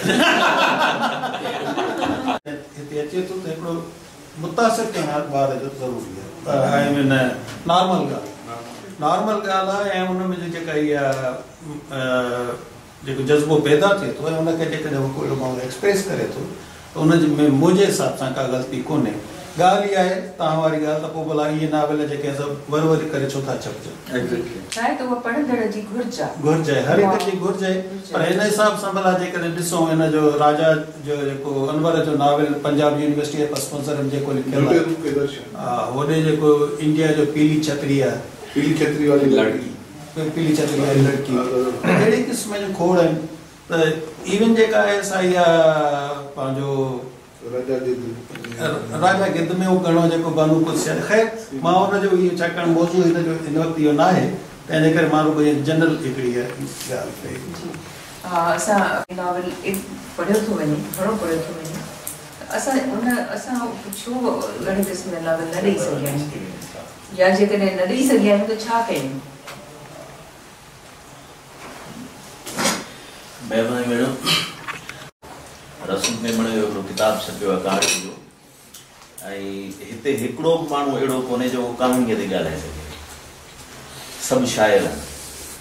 ऐं मूंखे चई त के 2.5 लख शाइर सिंध में आहिनि जेके उन दौर में 90s में मौजूदु हुआ। चङो त 1.25 लख में ॿुधाईंदे त कहाणी ते या नॉवल ते सिंध में तमामु घटि कमु थियो आहे। ऐं सभ खां पहिरीं त मां तव्हांजी इहा ॻाल्हि त नॉवल खे ज़िंदगीअ ॾांहुं कीअं खणी अचूं, त मुंहिंजे ख़्याल में त नॉवल आहे ई ज़िंदगी। जीअं कहाणी ज़िंदगी आहे तीअं नॉवल बि हिकिड़ी ज़िंदगी आहे, हिकिड़ो किताबु हिकिड़ी ज़िंदगी आहे। त उन खां पोइ सिंध में जेके शुरू खां वठी नॉवल लिखिया विया, जीअं साईं ज़िक्र कयो सांगड़ जो, या सिराज साहब जो नॉवल हो पढ़ंदो सुई सॾु, या इन क़िस्म जा ॿिया जेके नॉवल हुआ, उहे असांजो जेके क़ौमी तहरीकूं या जेको क़ौमी ख़्यालु हो असांजो उन पस मंज़र में लिखिया आहिनि। ॾाढा सगारा नॉवल उन दौर में साबित थिया। हाणे दुनिया बि चेंज थी वई आहे। इहो अॻे दुनिया में कोल्ड वार हूंदी हुई कम्यूनिज़म जी ऐं पंहिंजो सरमाएदारी जी, उन हवाले सां असांजा माण्हू डिस्ट्रीब्यूट हुआ, सॼी दुनिया डिस्ट्रीब्यूट हुई ॿिनि पोलर्स में। पोइ जॾहिं ख़तमु थियो इहो मामिलो ऐं दुनिया यूनिपोलर थी वई त मौज़ू बि चेंज थी विया। अच्छा, उन खां पोइ असां वटि सिंधीअ में त ख़ासि तौर ते जेको मां ॾिसां थो त असां वटि पढ़ण जो रुझान घटि आहे। शॉर्ट स्टोरी ऐं नॉवल पढ़ण जो रुझान बि घटि आहे, बल्कि ॿियूं शयूं बि। बल्कि हिते हद ताईं जो राइटर ॿियो खे नथो पढ़े। जी बिल्कुलु हक़ीक़त में आहे। जीअं पंहिंजी शाइरी ॿुधाए मां थो लिखां। हिकिड़ो राइटर मूं वटि आयो, उन मूंखे चयो हाणे जेका असुजान त मूं कंहिं दौर में हिकिड़ो पढ़ियो किताबु यूनाइटेड नेशंस वारनि छपियो दी एलिफेंट, वैक्यूम मोहम्मद बशीर जूं कहाणियूं हुयूं, जेको मुंहिंजे ख़्याल में त मलयालम राइटर आहे, इंडिया जी हिकिड़ी नंढी ॿोली आहे, हुनजो राइटर आहे, पर हुन जूं कहाणियूं एॾियूं ख़ूबसूरत ऐं एॾियूं पावरफुल हुयूं जो अंग्रेज़ी में तर्जुमो करे हुननि वरी यूनाइटेड नेशंस वारनि छपियो। असां वटि सिंधीअ में जेके क़ौमी तहरीकूं हलियूं थिए 60s 70s ताईं जेका कहाणी लिखी वई, उन कहाणीअ खे या जेको फिक्शन लिखियो वियो उनखे इंग्लिश में ट्रांसलेट कयो वियो, ऐं जंहिंमें 5 या 6 कहाणियूं हुयूं जेके पंहिंजो हशू केवल रामाणी साहब तर्जुमो कयूं। त सिलसिलो कुझु इहो रहियो त जॾहिं दुनिया यूनिपोलर थी वई त मौज़ू बि चेंज थी विया, पर सिंधी में ख़ासि तौर ते असांजा जेके राइटर्स आहिनि न उहे पढ़नि कोन था, ऐं ॿियो त उहे होमवर्क नथा कनि। मुंहिंजो पंहिंजो जेको तजुर्बो आहे नाविल लिखण जो, उन में इहो हो त जेको मुंहिंजो पहिरियों नाविल हो शहर जी ॻाल्हि, उहो मूं 10 सालनि जे अंदरि लिखियो। 10 साल मुसलसल मूंखे लॻा, 1985 खां वठी 1995 ताईं लिखजंदो रहियो, ऐं उन खां पोइ हुनजो पहिरियों छापो 1998 में आयो। पोइ उनजो उर्दू में बि तर्जुमो थियो। अच्छा, हिकिड़े दफ़े जाम साकी मूं वटि आयो त उन मूंखे चयो मूंखे कुझु किताब ॾियो, त मूं वरी हुनखे उहो नाविल ॾेई छॾियो, ताज़ो छपियो, 98 जी ॻाल्हि आहे। पोइ शाम जो वरी मूंखे फ़ोन कई, चई त मूं सॼो ॾींहुं मानी खाईंदे बि किताबु पढ़ियो। ख़ैर, त उर्दूअ में बि जिन दोस्तनि उहो पढ़ियो, पोइ वरी मूंखे फ़ोन कयूं कोयटा मां या पंजाब मां, त हिन में हिन जो जेको क्लाइमेक्स आहे उन में असीं रोई पिया आहियूं। मुंहिंजो मक़सदु इहो कोन्हे त पंहिंजी वेही ते साराह कयां। अच्छा, ॿियो जेको मुंहिंजो नाविल हो उहो 7 सालनि में कंप्लीट थियो। जॾहिं 5 साल मूं उनखे लिखी पूरो कयो त मूं काछे वारे खे ॾिनो सम्झण लाइ। पोइ 2 महीननि खां पोइ जॾहिं मूं हुनखे चयो त छा थो करी, त हुन चयो अॼु वञा थो इहो प्रेस में ॾियणु, त मूं हुनखे चयो त हाणे तर्स। पोइ वरी 2 साल मूं हुनखे वधीक जेको थो हुन में तसहीअ कई या जेके कुझु शयूं मूंखे नज़र आयूं उहे। अच्छा, हाणे मतिलबु इहो आहे त सिंधीअ में हींअर नॉवल घणा पिया अचनि, पर क्वांटिटी आहे, क्वालिटी कान्हे। असां मतिलबु इहो आहे त हाणे असांखे क्वालिटी ॾांहुं वधणु खपे। कलीमुट असांजो दोस्त आहे, तमामु सुठो पियो लिखे, तमामु तेज़ ऐं तकिड़ो पियो लिखे, पर सुठो पियो लिखे। उनजो सबबु इहो आहे जो हीउ पढ़े बि थो। जेसि ताईं असांजो सिंधी नॉवल निगार पढ़ंदो कोन, सुठो पढ़ंदो कोन, तेसि ताईं सुठो लिखी कोन सघंदो। ऐं सभ खां वॾो असां वटि इहो मसइलो। अच्छा, हाणे हिकिड़े दफ़े पंहिंजो फताह अली कुटे साहिबु मूंखे ॿुधायो त मां पंहिंजी ऑटोबायोग्राफी पई लिखां। त मूं हुन खां पुछियो त तव्हां भला ऑटोबायोग्राफीज़ पढ़ियूं आहिनि जेके दुनिया में छपियूं आहिनि? चई त न, मूं रुगो मोहन कल्पना जी पढ़ी आहे, बुख इश्क ऐं अदब, जेको सिंधीअ में ट्रांसलेट थी थिए या सिंधी में छपी थिए। अच्छा, उन ई दौर में मूं हिकिड़ी ऑटोबायोग्राफी पढ़ी जेका हुई कमला दास जी, माई स्टोरी। हाणे हुन माईअ जो कुझु मामिलो हीअ हो त माई बीमार थी पई, राइटर हुई इंडिया जी। उहा माई बीमार थी पई ऐं डॉक्टर हुनखे जवाबु ॾेई छॾियो त तूं हाणे 6 महीननि खां वधीक जीअरी कोन। कमिशनर आयो, हुनखे चयो त तूं हूअं ई मरण वारी आहीं, इन करे ऑटोबायोग्राफी लिख। त हुन जेका ऑटोबायोग्राफी लिखी उहा वर्ल्ड वाइड मशहूरु थी वई, छो जो हुन में उहे सभु शयूं लिखियूं जेके हुन सां वापसि आहियूं, हुनजे जिस्म ऐं जान सां वापसि आहियूं। हुन जा कयल इश्क, हुनजी जेका फिज़िकल बनावट ऐं फिज़िकल चेंजिंग्स, उनजे बारे में बि लिखियूं। हुन में तमामु क्लास जी पंहिंजो ऑटोबायोग्राफी आहे। त हाणे मतिलबु इहो त फताह अली कुटो या अकबर सुमरो, इहे असीं तक़रीबन हिकिड़े ई दौर जा आहियूं, पर असां वटि छो त लिखियो पढ़ियो नथो वञे सुठो, इन करे सुठो लिखे केरु कोन थो। इहो मसइलो आहे सिंधी नॉवल जो। त मुंहिंजे ख़्याल में त जेकॾहिं असां वटि हाणे त वधीक जीअं इश्तियाक साहिबु चयो त मूंखे त सम्झ में ॻाल्हियूं पूरियूं हुयूं त हेॾां छा ॻाल्हायूं, होॾां छा ॻाल्हायूं। मैजिकल रियलिज़म, पोस्ट मॉडर्निज़म, इन क़िस्म जा जेके ट्रम्स आया आहिनि। ऐं पर मुंहिंजे ख़्याल में त असांजो मुआशिरो अञा उन नहज ते पहुतो ई कोन्हे जिते यूरोप हो। हाणे मुंहिंजे ख़्याल में मैजिकल रियलिज़म बि जेको शायदि 1925 में हुनजो पहिरियों टर्म हुनजो यूज़ थियो, मैजिकल रियलिज़म जो, उहो हिकिड़ो जर्मन क्रिटिक हो, आर्ट क्रिटिक हो, उन इस्तेमालु कयो। पोइ उहो पेंटिंग ते कयईं। पोइ वरी 1940 में हू लिटरेचर में इहो टर्म आयो। असां वटि त हाणे आयो आहे, छो जो असीं सभु जेके शयूं हिते पुराणियूं थी वेंदियूं उन खां पोइ हिते पहुचंदियूं आहिनि। जीअं लुंडे जा कपिड़ा हिते पहुचंदा आहिनि, पोइ असीं पाईंदा आहियूं, त असांजो हाल इहो ई आहे। त उनजो सबबु इहो आहे त असां पढ़ूं घटि था। जेकॾहिं असीं वर्ल्ड लिटरेचर ते असांजी नज़र हुजे ऐं जेको कंटेम्पोररी लिटरेचर अचे पियो उन ते असांजी नज़र हुजे, त शायदि सिंधीअ में असीं वधीक सुठा नॉवल ॾेई सघूं, वधीक सुठियूं कहाणियूं ॾेई सघूं, जेके हींअर ॾिसण में कोन पियूं अचनि। जॾहिं असां सुठो ॿुधंदड़ सुठो ॻाल्हाए सघूं त अॻिते हलूं था। जीअं हींअर डॉक्टर रसूल मेमन साहिब जी असां ॻाल्हि पेई कईसीं त मैजिकल रियलिज़म हिकिड़ी ॻाल्हि बनाई थोरी कयूं, माना विच में डिस्कशन बि हले हिंदुस्तानी माहौल में। जी मिसाल मां थो लिखां,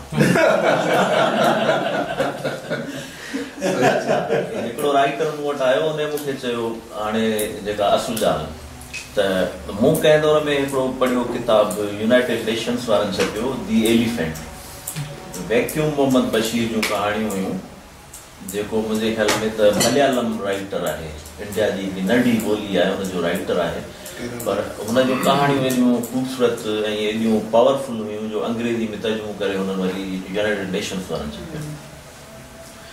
असां वटि सिंधीअ में जेके क़ौमी तहरीकूं हलियूं थिए 60s 70s ताईं, जेका कहाणी लिखी वई, उन कहाणीअ खे या जेको फिक्शन लिखियो वियो उनखे इंग्लिश में ट्रांसलेट कयो वियो, ऐं जंहिंमें 5 या 6 कहाणियूं हुयूं जेके पंहिंजो हशू केवल रामाणी साहिबु तर्जुमो कयूं।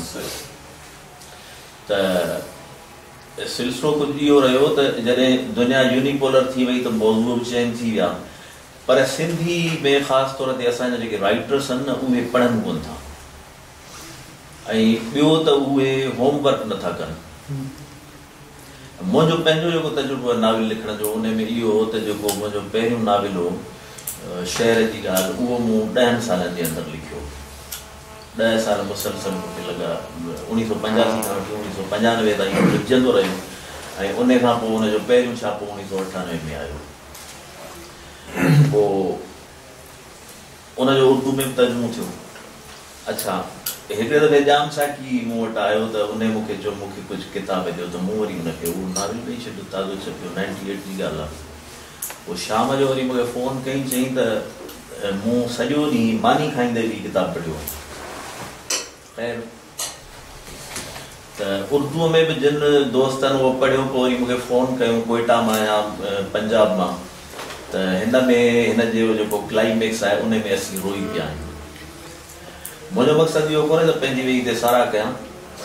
अच्छा ॿियो जेको मुंहिंजो नाविल हो उहो 7 सालनि में कंप्लीट थियो। जॾहिं 5 साल मूं उनखे लिखी पूरो कयो त मूं कच्छ वारे खे ॾिनो सम्झण लाइ।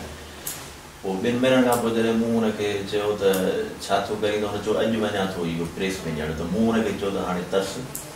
पोइ वरी 2 साल मूं हुनखे वधीक जेको थो हुन में तसही कई या जेके कुझु शयूं मूंखे नज़र आयूं उहे।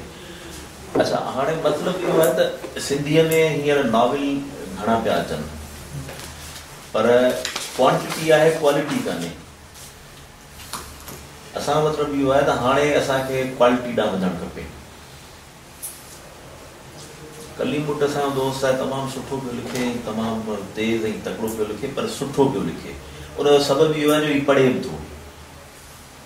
जेसि ताईं असांजो सिंधी नाविल निगार पढ़ंदो कोन सुठो पढ़ंदो कोन तेसि ताईं सुठो लिखी कोन सघंदो। ऐं सभ खां वॾो असां वटि इहो मसइलो। अच्छा हाणे हिकिड़े दफ़े पंहिंजो फताह अली कुटे साहिबु मूंखे ॿुधायो त मां पंहिंजी ऑटोबायोग्राफी थी लिखां त मूं हुन खां पुछियो त तव्हां भला ऑटोबायोग्राफीज़ पढ़ियूं आहिनि जेके दुनिया में छपियूं आहिनि? चई त न मूं रुॻो मोहन कल्पना जी पढ़ी आहे बुख इश्क ऐं अदब जेको सिंधीअ में ट्रांसलेट थी थिए या सिंधी में छपी थिए। अच्छा उन ई दौर में मूं हिकिड़ी ऑटोबायोग्राफी पढ़ी जेका हुई कमला दास जी माई स्टोरी। हाणे हुन माईअ जो कुझु मामिलो ही हो त माई बीमार थी पई राइटर हुई इंडिया जी। उहा माई बीमार थी पई ऐं डॉक्टर हुनखे जवाबु ॾेई छॾियो त तूं हाणे 6 महीननि खां वधीक जीअरी कोन। कमिशनर आयो हुनखे चयो तूं हूअं ई मरण वारी आहीं इन करे ऑटोबायोग्राफी लिख। त हुन जेका ऑटोबायोग्राफी लिखी उहा वर्ल्ड वाइड मशहूरु थी वई छो जो हुन में उहे सभु शयूं लिखियूं जेके हुन सां वापसि आहियूं हुनजे जिस्म ऐं जान सां वापसि आहियूं। हुन जा कयल इश्क हुनजी जेका फिज़िकल बनावट ऐं फिज़िकल चेंजिंग्स उन जे बारे में हुन लिखियूं। हुन में तमामु क्लास जी पंहिंजो ऑटोबायोग्राफी आहे।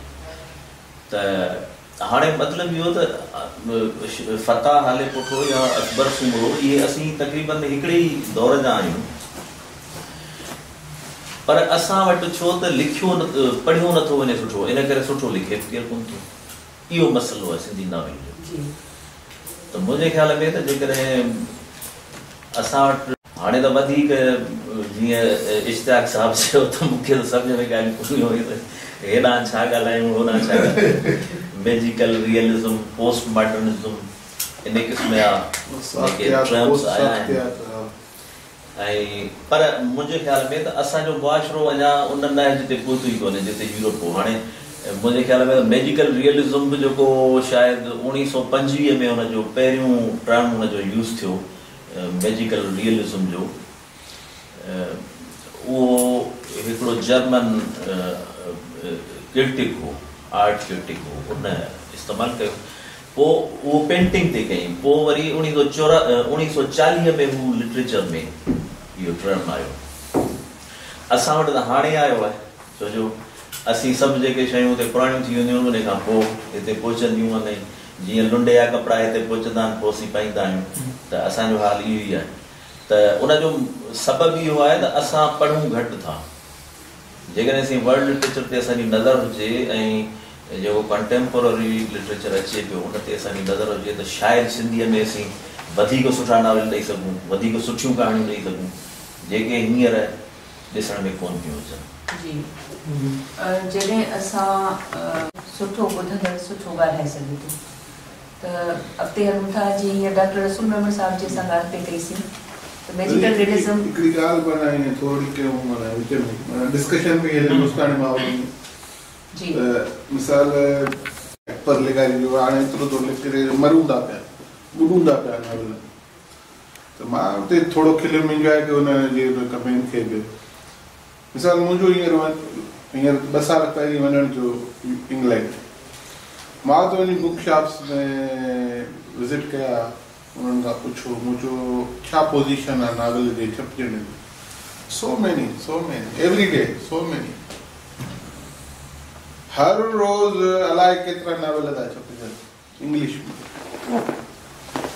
ऐं दुनिया जी ॿियनि खोड़ सारियुनि ॿोलियुनि में। असां कॾहिं अहिड़ो तबसरो न, मां त पढ़ंदो हुउमि अख़बारूं मुफ़्त में मिलंदी डेली, मां घरां निकिरां मुफ़्त में अख़बार मिली, मां लाल में वेही पढ़ां हुन में पढ़ां, अलाए केतिरनि नावलनि जो ज़िक्र थींदो। माना हर रोज़ कंहिं न कंहिं अख़बार में, हिते इबरत मैगज़ीन जी साइज़ जेतिरी अख़बार में निकिरे कंहिं न कंहिं नावल जो ज़रूरु ज़िक्र हूंदो, पढ़ंदो छा आहे हिन नावल।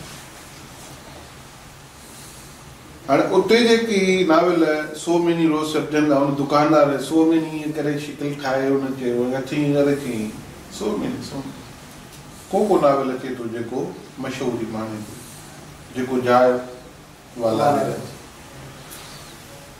मां पर्सनल कचहरी में वञा, जिथे वञा थो सिंधी नावल जे कढ माना हिकिड़ी अहिड़ी बाहि भरी पई आहे जो उन विच में जेकॾहिं को चङो नावल अचे थो असां उन ते बि डिस्कस नथा कयूं। चवण जो मतिलबु मुंहिंजो इहो जेकी मिसाल हाणे साईं अकबर जो नावल हीउ आयो खुमाज, हीउ नावल मां पढ़ियो ऐं काफ़ी सारनि माण्हुनि पढ़ियो, 2-3 हिनखे अवॉर्ड मिली विया हिन ई साल में। सिंधी लैंग्वेज, सिंधी जेका आहे सिंधाला जी खां वठी सिंधी अदबी संगत ताईं असीं सभु जेके हिते अख़बार पढ़ूं था या हिन पंहिंजे सिंधी समाज सां या सिंधी अदबी हिन पंहिंजे जेको सोसाइटी सां कनेक्टेड आहियूं, हर शइ जी ख़बर रखूं था। त मिसाल हाणे मां तव्हां खां पुछां थो, हिकिड़ो नावल आयो कारूं भार, तव्हां मां कंहिंखे ख़बर आहे? ख़बर न आहे। छो?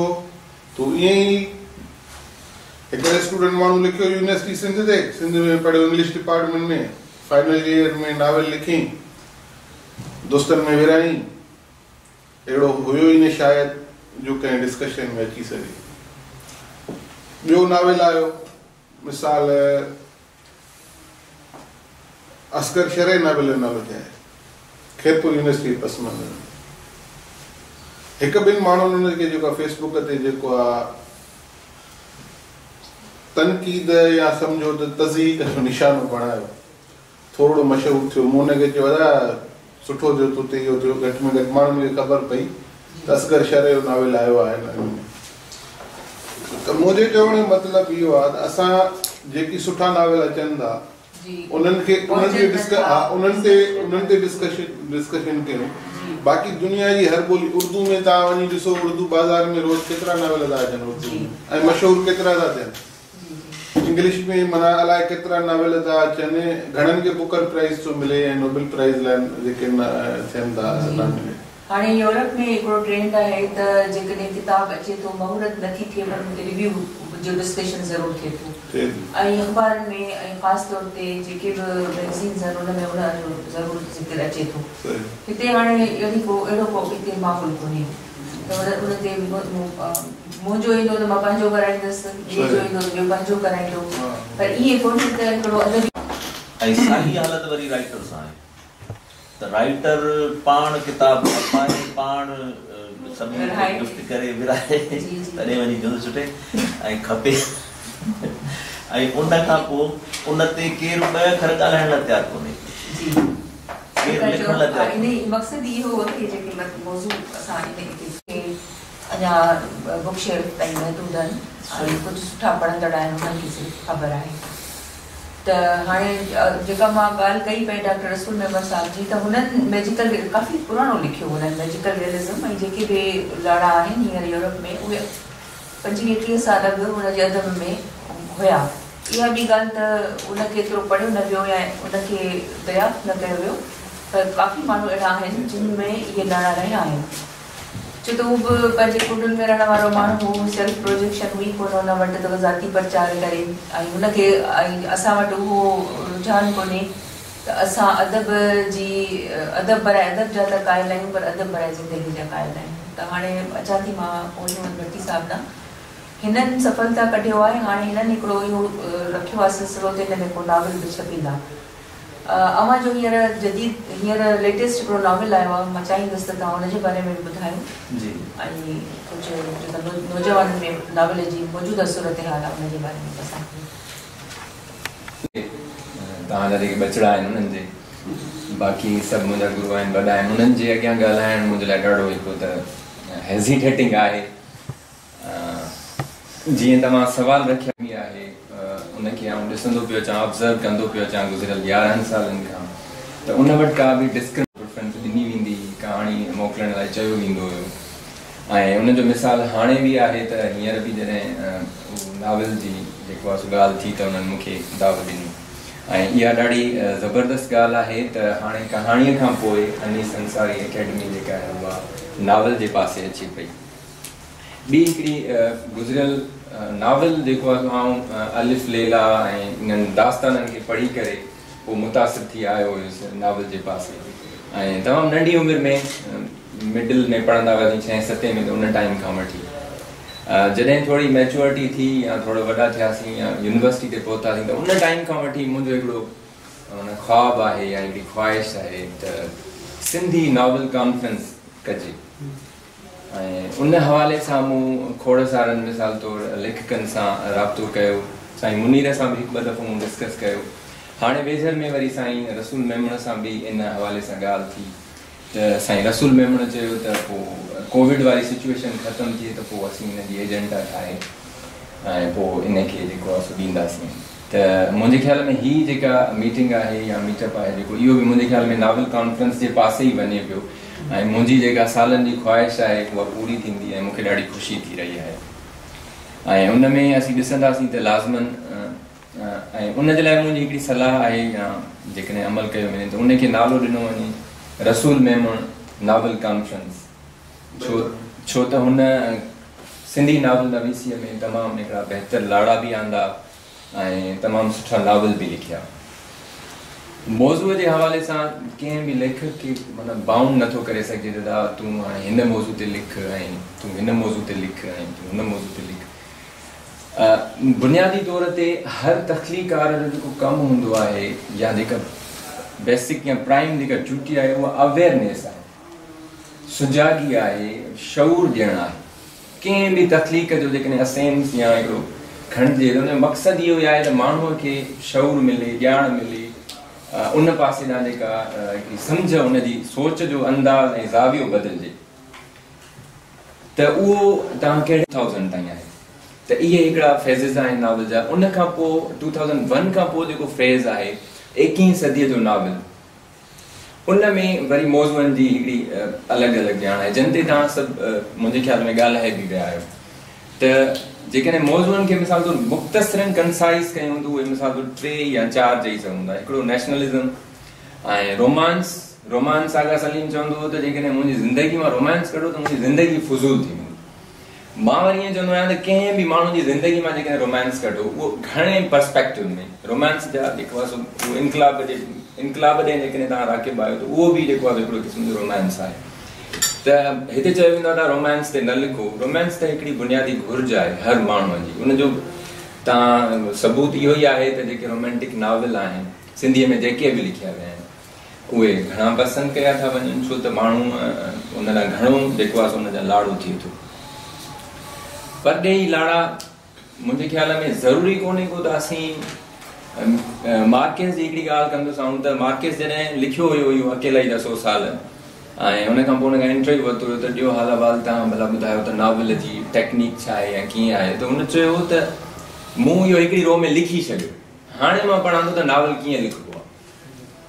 त को बि नावल निगार जॾहिं को नावल लिखे थो त उनखे टेक्निक जी ख़बर न हूंदी आहे ऐं नावल ॿियो जेको नावल जो जेको बुनियादी एस्पेक्ट चई सघूं था या हिकिड़ो कैरेक्टरिस्टिक चई सघूं था हुनजो जेको हिसो आहे या जुज़ आहे उहो इहो आहे परसेप्शन। कंहिं बि माण्हूअ जी कंहिं बि रवैये ॾांहुं कंहिं बि मौज़ूअ ॾांहुं कंहिं बि अहसास ॾांहुं ख़्याल ॾांहुं उनजी परसेप्शन केतिरी आहे। जॾहिं मूं नावल लिखियो हुयो भिटाई जो, शायदि मैडम खे ख़बर न आहे या कुझु दोस्तनि खे जी जी जी, त उन में मुंहिंजी जेका परसेप्शन हुई त जेको अॼु जो नौजवान आहे या नौजवान छोकिरी या छोकिरो आहे उहो उनजा माना लाड़ा कहिड़ा आहिनि, उहो कीअं माना करे थो, ज़माने में हले थो, मूं उनखे बसि पोर्ट्रेट करण जी कोशिशि कई। त नॉवल निगार इहो ई ॾींदा आहिनि, जेकॾहिं तव्हां सभई नॉवल जा पढ़ंदड़ वेठा आहिनि ऐं लिखंदड़ बि वेठा आहिनि त तव्हां हिकिड़ी परसेप्शन अॻियां वधाईंदा आहियो त हीअ परसेप्शन आहे हिन मामले में। उन खां पोइ सिंधी औरतुनि जा जेके नावल आहिनि उन में जेके मौज़ू आहिनि उहे ख़ासि तौर ते मिर्ज़ा कलीज बेग जो ज़ीनत नावल हुयो, उन में घरू ज़िंदगी कीअं हूंदी आहे, औरतुनि खे कीअं हुजणु घुरिजे, उन में इहा ॻाल्हि कई वई आहे। त ज़ाहिदा ताज अबड़ू जो नावल आहिनि, हा उन्हनि जो वरी थोरो घणो माना मायुनि जा जेके मसइला आहिनि, मायुनि जा झगड़ा, महताब महबूब जा वरी इहे आहिनि त मायूं हिक ॿिए खे गिलाऊं कीअं थियूं कनि, हिक ॿिए जूं जेको आहे पुठ पर्दा कीअं साज़िशूं कनि थियूं, अहिड़े क़िस्म जी जी हा, त उन्हनि जा बि रीडर्स आहिनि, पर मूं उन्हनि जे मौज़ूअनि जी ॻाल्हि पई कई त हुन में मौज़ू अहिड़ा ॾिना विया आहिनि। उन खां अलावा मर्दनि जा नावल आहिनि। अच्छा, इंडिया में जेके नॉवलिस्ट आहिनि जेके बि उन्हनि जा माना मुंहिंजे ख़्याल में 10 खनि नावल या 5 खनि नावल लिखियल आहिनि। मिसाल तौर जेका हीअ आहे पंहिंजो कला प्रकाश आहे, उनजा 10 नावल आहिनि या हा उन्हनि जा काफ़ी नावल आहिनि। त उते नावल लिखण जो जेको लाड़ो आहे या उन्हनि जी जेका परसेप्शन आहे उहा वधीक आहे। उनजो सबबु वरी इहो आहे, मिसाल तौर मार्केस जे बारे में चयो थो वञे त हिन अदे तव्हां नंढड़े बि ॻाल्हि कई त उहो जेको आहे सो हेॾो वॾो नावल लिखी वियो। मार्केस हिकिड़े पाण हिकिड़े इंटरव्यू में लिखियो हुयो त मां मुंहिंजे घर में जेका मुंहिंजी ज़ाल आहे उहा बिना चप्पल जे माना हलंदी आहे, घुमंदी आहे। उनजो सबबु इहो आहे त मां लिखंदो आहियां त मथां चप्पल जे आवाज़ सां डिस्टर्बेंस पैदा थिए। त ओड़े क़िस्म जी जेका रियाज़त आहे, अहिड़े क़िस्म जो असांखे ज़ालूं कोन थियूं मिलनि, अहिड़े क़िस्म जो असांखे माहौल कोन थो मिले, ठीकु आहे, ओड़े क़िस्म जो असां वटि अहिड़ो जहान कोन्हे, बेरोज़गारी आहे, त ज़ाहिरी ॻाल्हि आहे हिकु लेखक खां 100% ओड़ो माना नॉवल मार्केस जहिड़ो जेको आहे टेस्ट वठणु, त हुन सां जीअं पहिरियां बि तव्हां ॻाल्हि पई कई त इहो पॉसिबल कोन्हे को। अच्छा, सिंधी जेके लेखक आहिनि उन्हनि अंग्रेज़ी में बि नावल लिखिया आहिनि। मिसाल तौर अज़हर नूनारी आहे, उनजो नावल आहे अंग्रेज़ी में जेको a bird in a white cage, black bird in white cage, ऐं ॿियो डेड रिवर आहे त कादर जुड़े साहब जो आहे, त उन्हनि ते बि डिस्कस मूं ॾिठो त तमामु घटि थियो। अच्छा, कादर साहब वारो नावल त मूं ॻोल्हण जी कोशिशि कई, तव्हां मिले ई कोन थो, चवंदा इस्लामाबाद मां थो मिले। त इहे माना शयूं आहिनि। ॿियो जेको अॼु जो जेको जदीद नावल जेको 21वीं सदीअ में जेको नावल लिखियो थो वञे, उन में एडिटिंग जा तमामु घणा मामला मसइला आहिनि। एडिटिंग इन मैनी सेंस तव्हां सोचे सघो था।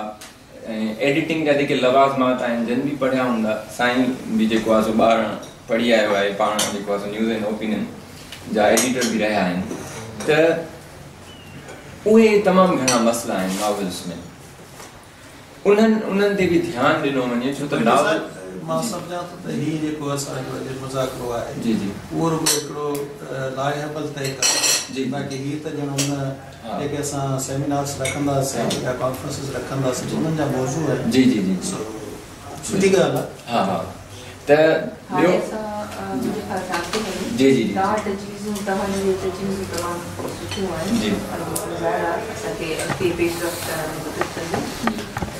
जीअं त हींअर ॻाल्हि ॿोल हली रही हुई नावल जी, त नावल कहिड़ो लिखिजे, ख़ूबसूरत नावल लिखियो अथनि ऐं ॿिए नावल जी तयारी में आहिनि। त मां अव्हां खां इहो पुछणु चाहींदसि त अॼु जेको हिते ही बेस मुबाहिसो थियो ओबामा जे साम्हूं आहे, त इन्हनि सभिनी ॻाल्हियुनि खे साम्हूं रखंदे अव्हां छा था सम्झो त हिन दौर में जेको नावल लिखियो वञे थो उहो दौर जो घुरिजो पूरो करे पियो?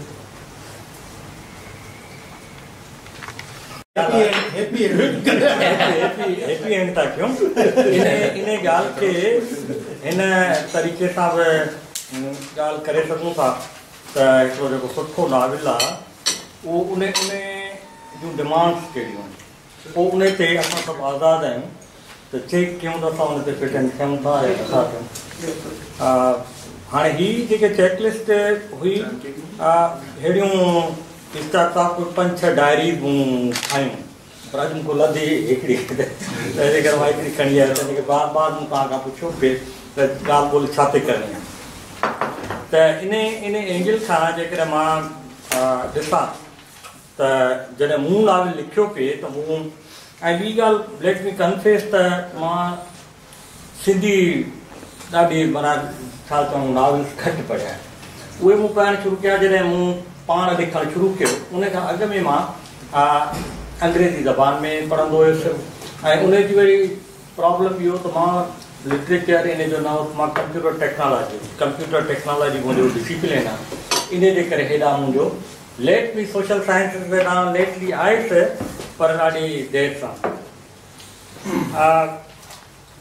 सुठे नाविल जूं माना 3 घुरिजूं यूनिवर्सल आहे हिकिड़ो त उहा सोशल इंक्वायरी उन में आहे या न जेको असांजो समाज आहे जंहिंमें उहो नाविल सेट इन आहे जेको उनजो कॉन्टेक्स्ट आहे ॿियो इहो आहे त ह्यूमन साइकोलॉजी उन में फैंटेसी केतिरी आहे इमेजिनेशन केतिरी आहे उन में न्यू जेको आहे अनएक्सप्लोर्ड एरियाज़ केतिरा टच थियनि था ऐं टी त इंडिविजुअल ऐं कलेक्टिव जेके माण्हुनि जा कॉमन क्वेश्चन्स आहिनि पंहिंजे वजूद जे बारे में पंहिंजे क़ौम जे बारे में पंहिंजे फिनोमेन जे बारे में उन जा टू सम एक्सटेंट सवाल जवाब नई करार उन में का मिले थी या नथी मिले ऐं उन खां पोइ जॾहिं मूं एक्सप्लोर बि कयो त मां जीअं तमामु घणो एक्ज़ाइल लिटरेचर पढ़ण जो शौक़ीन आहियां त उन में एडवर्ड सैड जो मूं हिकिड़ो साईं इंटरव्यू पढ़ियो उन में उन लिखियो त जेसि ताईं सोशल साइंसिस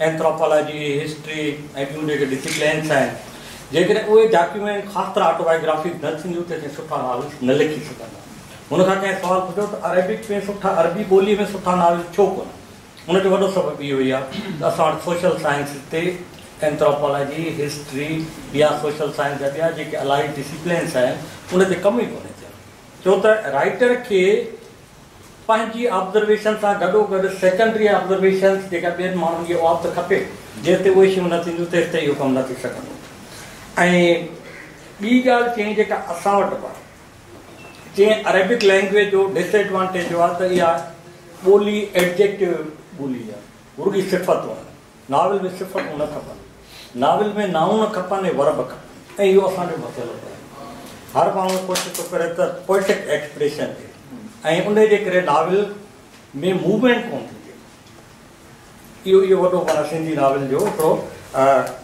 चैलेंज आहे ऐं उन खां पोइ वरी जीअं हिते ॻाल्हि ॿोल थी गार्शिया जी ऐं उहो मूं उन ज़माने में ॾिठा त उन्हनि हिकिड़ी टेक्निक यूज़ कई आहे जेका मूं पंहिंजे नावल में बि कई आहे ॿियनि नावल में मूंखे नज़र आई आहे उहा त मेमरी कलेक्टिव इंडिविजुअल मेमरी उहा ट्विस्ट कीअं थी थिए ॿिनि फेनोमेनन में पास्ट में प्रेज़ेंट में फ्यूचर में साइक्लिक टाइम जो नेचर हा उहो ॾाढो माना इम्पोर्टेंट आहे ऐं उन खां पोइ मूवमेंट न आहे हाणे जीअं त मां कंप्यूटर टेक्नोलॉजिस्ट आहियां त असांजो हिकिड़ो सब्जेक्ट हूंदो कार्टून कीअं प्रोग्रामिंग कार्टून जी कीअं ठाहिजे उन में असां लाइ वॾो चैलेंज हूंदो त ॿार जी जेका रिटेंशन आहे न उहा आहे 1.25 सेकेंड खां पोइ नई सीन अचे उन खे मूं पंहिंजे नावल में इस्तेमालु कयो त हिकु पैराग्राफ में हिक खां वधीक मूवमेंट कीअं कयूं जो लेखक जो जेको तवजो आहे उहो रिटेन रहे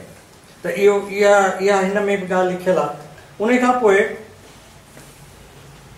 जेका इम्पोर्टेंट ॻाल्हि इहा आहे जेका साईं बेगोरो ॻाल्हि कई त असां जेकॾहिं का मंज़र निगारी कयूं था त ॿोली जूं लिमिटेशन्स अचनि थियूं अहिड़े एंगल खां जेकॾहिं कंहिं पैराग्राफ में सेंस ऑफ कलर न आहे का तव्हां जेकॾहिं सीन डिपिक्ट कयो था त उन में कलर केतिरो आहे हाणे उन में जीअं त मुंहिंजो सब्जेक्ट पंहिंजे प्रैक्टिस जे हवाले सां एंथ्रोपोलॉजी रहियो आहे त उन में 2 टेक्निक्स असां सभु इस्तेमालु कंदा आहियूं ऑब्ज़र्वेंट एंड पार्टिसिपेंट लेखक मुशाहिदो करे पर उन मुशाहिदे जो ख़ुदि हिसो बि हुजे त इहा टेक्निक जेका आहे उहा असांखे मंज़र निगारी में ॾाढी माना हेल्प कंदी। त मिसाल तौरु उन में एंथ्रोपोलॉजी में कोई 120 ऑब्जर्वेशन्स आहिनि जेके कंहिं एंथ्रोपोलॉजी लाइ ज़रूरी आहिनि। मिसाल जेकॾहिं का औरत या को मर्द नक उनजो टोपियल आहे त खाॿे खां छो टोपियल आहे, मतिलबु सुवालु आहे। कंहिं न कंहिं तरीक़े सां उनखे ॼाण ॿाह में धाॻो ॿधल आहे, भला कारो छो ॿधल आहे, साओ छो ॿधल आहे, खाॿी में छो ॿधल आहे, मुंडी जेका आहे सा टी आंगुर में आहे या चीच में आहे या अंगूठे में आहे, इहो छो आहे, बराबरि आहे पर वाहे समहाउ वेरी माइल्ड वे सां इहो करिणो आहे जीअं उन कॉन्टेक्स्ट खे बि सम्झी सघे रीडर त कहिड़े कॉन्टेक्स्ट में ॻाल्हि माना थिए थी पई। उन खां पोइ वरी मूं विच ते ई जीअं ॻाल्हि हले थी पई तीअं कयां थो पियो त हिस्टोरिकल नॉवल जेकॾहिं लिखणु थो चाहे केरु बि त उन में 2 शयूं तमामु ज़रूरी आहिनि। हिकिड़ो लिटररी मेरिट केतिरी आहे हुनजे नैरेशन में, ॿियो हिस्टोरिकल फैक्ट्स। हिस्टोरिकल फैक्ट में गड़बड़ थी वई त पोइ इहो हिस्टोरिकल नॉवल न आहे। इहो वॾो चैलेंज असांजे माना आहे। ऐं थर्ड पॉइंट इहा आहे त लिटररी मेरिट हर नॉवलिस्ट में थी सघे थी। तव्हां हुन में एड टू बी कया जेको आहे सो हिस्टोरिकल फैक्ट। हाणे सुवालु इहो आहे जेके थोरी अॻु में तव्हां ॻाल्हि कई त उन ॿिन्ही जे कॉम्बिनेशन में व्हाट इज़ द न्यूनेस, नई ॻाल्हि कई। असांखे ख़बर आहे त 1843 में नेपियर सिंध ते कब्ज़ो कयो, असां हुन वटि सुठे पैराग्राफ में लिखियो, पर हाउ यू हैव प्रेज़ेंट तव्हां इहा ॻाल्हि पेश की आहे। मिसाल हुन में हेमिंगवे जी मूंखे ॻाल्हि यादि ईंदी आहे त हू थो चए हिकिड़ो हुन जुमिलो आहे त हिकिड़ो सुवालु पुछे थो ॿिए राइटर खां त जेके इहो साॻियो जुमिलो सुभाणे मिलंदासीं, हेमिंगवे कीअं चयो त सुभाणे मिलंदासीं।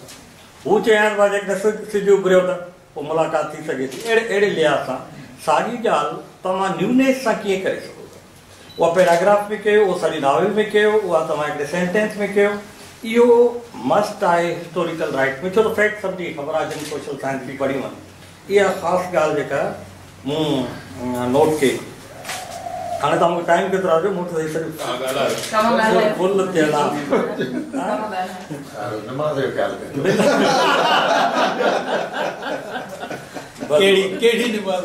उहो ख़्यालु कराए करे न बाक़ी साईं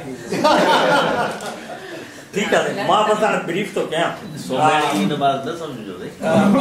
बहरहाल हिन में थोरो मां हेठि थियां जी सर। जीअं तव्हां हिन में ख़ासि तरह एंथ्रोपोलॉजी जे हवाले सां ॻाल्हि कई।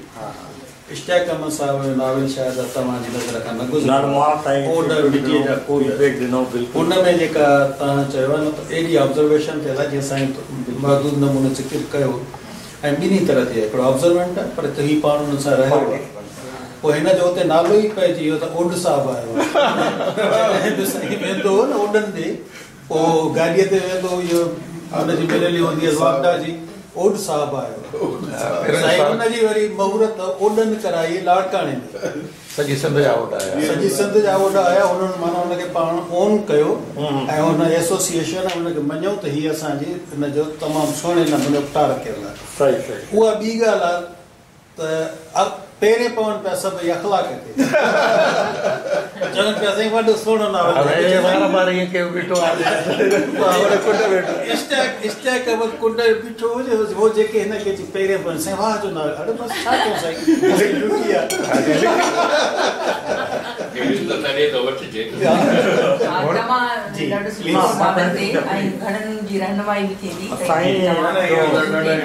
साईं नॉवल मां पढ़ियो ऐं साईं फीडबैक ॾिनी। हा ख़ैर, जेको राइटर लिखे थो पहिरियों त उनखे ज़रूरी आहे त पाण खे प्लेस त करे त कहिड़े कॉन्टेक्ट में लिखे थो। हर ॻाल्हि इमेजिनेशन सां नथी लिखी सघे, पर प्लेस त करे त फुटेज उनजी छा आहे जंहिंजे बुनियाद ते हू जेको आहे सो लिखे थो पियो। ऐं ॿी ॻाल्हि इहा आहे त जॾहिं लिखे थो त रीडर खे सेंस कहिड़ो थो पास ऑन करे। हर सेंटेंस हिस्टोरिकल थी सघे थो, हर सेंटेंस सस्पेंशन जो थी सघे थो, कंफ्यूजन जो थी सघे थो। इहो राइटर खे थोरो उहो सॼो वरी हुन नॉवल जे कॉन्टेक्स्ट में थिए थो, नॉवल फ्रेम हुन कीअं कयो आहे उन जे माना इहो तव्हां वारी ॻाल्हि बिल्कुलु सही आहे। जस्ट लाइक अ सिम्फोनी, तव्हांजी हर सेंटेंस हिकिड़ो कीप आहे उनजी कॉम्बिनेशन में तव्हां हिकिड़ो पैराग्राफ लिखायो। Permutation। बिल्कुलु बिल्कुलु सही ॻाल्हि आहे। ऐं ख़ैर के माण्हू था चवनि त सूटेबल डिज़ाइन सां कमु कजे, के था चवनि था लिखो डिज़ाइन पाण ई डिज़ाइन जीअं तव्हां साईं ॻाल्हि खे ठही वेंदी। पर मुंहिंजो इहो ख़्यालु आहे त जेतिरा नावल में नाउन ऐं वर्ब हूंदा ओतिरो रीडर वधीक इंगेज थी सघंदो, छो त एडजेक्टिव जी हर सोसाइटी में हर समाज में जेंडर जे कॉन्टेक्ट खां पंहिंजी डेफिनेशन आहे, वस्फ़ुनि जी पंहिंजी लेवल बि आहे ऐं डिग्रीज़ बि आहिनि, तंहिंजे करे उहे प्रॉपरली मैसेज पास ऑन न थी सघंदो आहे। ॿियो ओवर राइट करणु त वधाइणो आहे पैराग्राफ, पेज घणा अचनि, न, ॻाल्हि इहा आहे त दाइरो कीअं थो कंप्लीट थिए नाविल जो, उहो ॾाढो इम्पॉर्टेंट आहे। ऐं ॿियो ही नंढियूं चेकलिस्ट आहिनि, ख़ैर मां इन्हनि खे छॾियां थो। हाणे पॉइंट इहा आहे त जीअं साईं ॻाल्हि कई त तव्हां या नावल जी हिकिड़ी टेक्निक थींदी आहे इंटर टेक्सटिंग, तव्हां हिकु नावल में ॿी कंहिं राइटर जो टेक्स्ट इस्तेमालु करे सघो था, पर उन में अवॉइड छा करिणो आहे त उन में तव्हां ओपिनियन न ॾियो। मिसाल तौर मां हीअं उहो सोशल साइंस में थींदो आहे जॾहिं तव्हां हिकिड़े ओपिनियन खे ॿियो ओपिनियन कम्प्लीमेंट कंदो आहे, पर हिते तव्हां पर्सपेक्टिव या हिकिड़ो कॉन्टेक्ट ब्रॉडर ॾियो त जीअं रीडर सम्झी सघे त हिन कॉन्टेक्स्ट में हिन हीअ एक्शन कयो, हाणे कॉन्टेक्ट हीअ आहे, तंहिंजे करे एक्सपेक्टेड एक्शन ॿियो बि थी सघे थो, ज़रूरी न आहे साॻियो थी सघे। इहे कुझु माना चेकलिस्ट आहिनि। ऐं आख़िर में जेका सभ खां टेक्निकल शइ आहे त नेरेटिव कंस्ट्रक्ट कीअं थो कजे नावल में। हाणे जीअं त मुंहिंजो बैकग्राउंड मैथमेटिक्स ऐं कंप्यूटर जो आहे त उन में मां वरी कंप्यूटर ग्राफ ठाहींदो। मिसाल मूं वटि आहे त एफ लेवल्स आहिनि, तव्हां ए खां शुरू था कयो, माना एक्टर आहे, हाणे ग्राफ हीअं आहे, ट्रायंगल थो ठहे पियो। ऐं बी में तव्हांजो बैकग्राउंड जो उन कंप्लीटली कंहिं किरदार खे मुतारिफ़ सिर्फ़ु एतिरो करायो, हुनजा कपिड़ा मैंशन कयो, हुनजी साइकोलॉजी मैंशन कयो। ऐं इहा टेक्निक मूं सिखी ओरान पामोक खां। ओरान पामोक जीअं त आर्किटेक्ट आहे, तंहिंजे कपिड़ा डिज़ाइन कंदो आहे, त हिनखे हीअ कपिड़ा पातल हूंदा, हीअ लिपस्टिक हूंदी वग़ैरह वग़ैरह सभु शयूं। उन खां पोइ ॿी शइ आहे कि उहो सॼे नावल जे कॉन्टेक्ट में सडन एंट्री न थिए, पर किरदारु ओवर द पीरियड डेवलप कीअं थो थिए। डेवलप करण जो मक़सदु इहो आहे जेकॾहिं तव्हांखे उन किरदार खे चोर ॾेखारिणो आहे त सडनली चोरी न करे, पहिरियों मासीअ जा पैसा चोराए, पर्स चोराए, को चांहि चोराए, केक खणी वञे, त जीअं आथर खे लॻे न पई त ओतिरो त माण्हू मटिजी वियो, न, उहो प्रॉपरली इंट्रोड्यूस थिए। पोइ एट द एंड तव्हां भले मर्डर ॾेखारियो, तव्हां रेपिस्ट ॾेखारियो, तव्हां दाड़ियल ॾेखारियो, पर उन जो छो त हीअ नावल आहे, नावल मीन्स लाइफ में माण्हू ओतिरो चोर त कोन था थियनि, देर त प्रोसेस बिल्ड ऑन करिणो हुनजे कैरेक्टर खे। ऐं टियों आहे थर्ड लेवल आहे जेका पीक असां म्यूज़िक में कंदा आहियूं, उहो आहे क्राइसिस ठाहिनि, जितां स्टोरी पॉज़िटिव नेगेटिव ट्विस्ट बि थी सघे थी। राउंड जा क्राइसिस ठाहिनि, उनखे चोरी ते पछतावा या उन हाणे पंहिंजी गैंग ठाही आहे, थिंग्स लाइक दैट। ऐं आख़िर में जॾहिं फॉल थो थिए, उहा एंड जेका तव्हां कयो था, उन में सभ खां इम्पोर्टेंट एंड इहा आहे त कॾहिं बि नावल में मोरलिटी ते एंड न कबो आहे, पोइ इहो माना सरमन थी वियो। या नावल तव्हां फिलासफ़ीअ ते कंहिं फिलासफ़ी खे पेश करण लाइ त मां एंथ्रोपोलॉजिस्ट जी लिखां थो, माण्हू एंथ्रोपोलॉजी सम्झी वञनि, या मां कंहिं ॿिए मौज़ूअ ते लिखां थो, ईअं न थींदो आहे। उहो उन में ज़िक्र करे सघिजे थो, बाक़ी उन लाइ पोइ वरी उन मौज़ूअ ते टेक्निकल बुक लिखां थो। ऐं आख़िर में कुझु वॾो आहे, मां इहो अर्ज़ु कंदुसि साईं, तव्हां इहे महिरबानी करे जेके चेकलिस्ट आहे न, इनखे कंहिं या त आर्टिकल जी सूरत में तव्हांजे कम जी शइ आहे, या जेको ईंदड़ मौज़ू रखिजे त पहिरियों इहो मौज़ू रखी सघिजे। मां ही बसि हाणे हिनखे डिफाइन नथो कयां, क्विकली पढ़ी थो वठां। राइटर जी पंहिंजी इमेजिनेशन स्ट्रांग हुजणु घुरिजे, उनजे लाइ साईं जी जेको उन मुताले मुशाहिदो सभु शयूं हुजणु घुरिजनि। ॿियो जेको बि तव्हां सीन असां डिपिक्ट कयूं था, उन सीन जे बारे में असांजो पंहिंजो पर्सनल एक्सपीरियंस केतिरो आहे, इनसाइट केतिरी आहे, कहिड़ी सीन हुजे, ॿुधल हुजे, ऑब्जर्व थियल हुजे, या माण्हू पाण गुज़रियो हुजे, इहो। ऐं कैरेक्टर जी आहे करेक्टर सां चोर आलो प्रभु तव्हां सां कंसर्न आहे, तव्हांजी आइडियोलॉजी सां कंसर्न आहे। जीअं लाइफ में माण्हू को इवेंट ॾिसे उन वक़्तु उन माण्हू सां इनकाउंटर था ऐं ॿोली कहिड़ी थो ॻाल्हाए। हाणे उन में मुख़्तलिफ़ ॻाल्हियूं थी सघनि थियूं। मिसाल तौरु मां जॾहिं नावल लिखियो पिए त मूं कोई जीअं तव्हां ॻाल्हि कयो ॿोली सुठी आहे, जीअं तव्हां चयो लेबर करणु घुरिजे, उन लाइ मूं 1015 वर्ड ॻोल्हिया त हीअ वर्ड मां शौरी तरह विझंदुसि।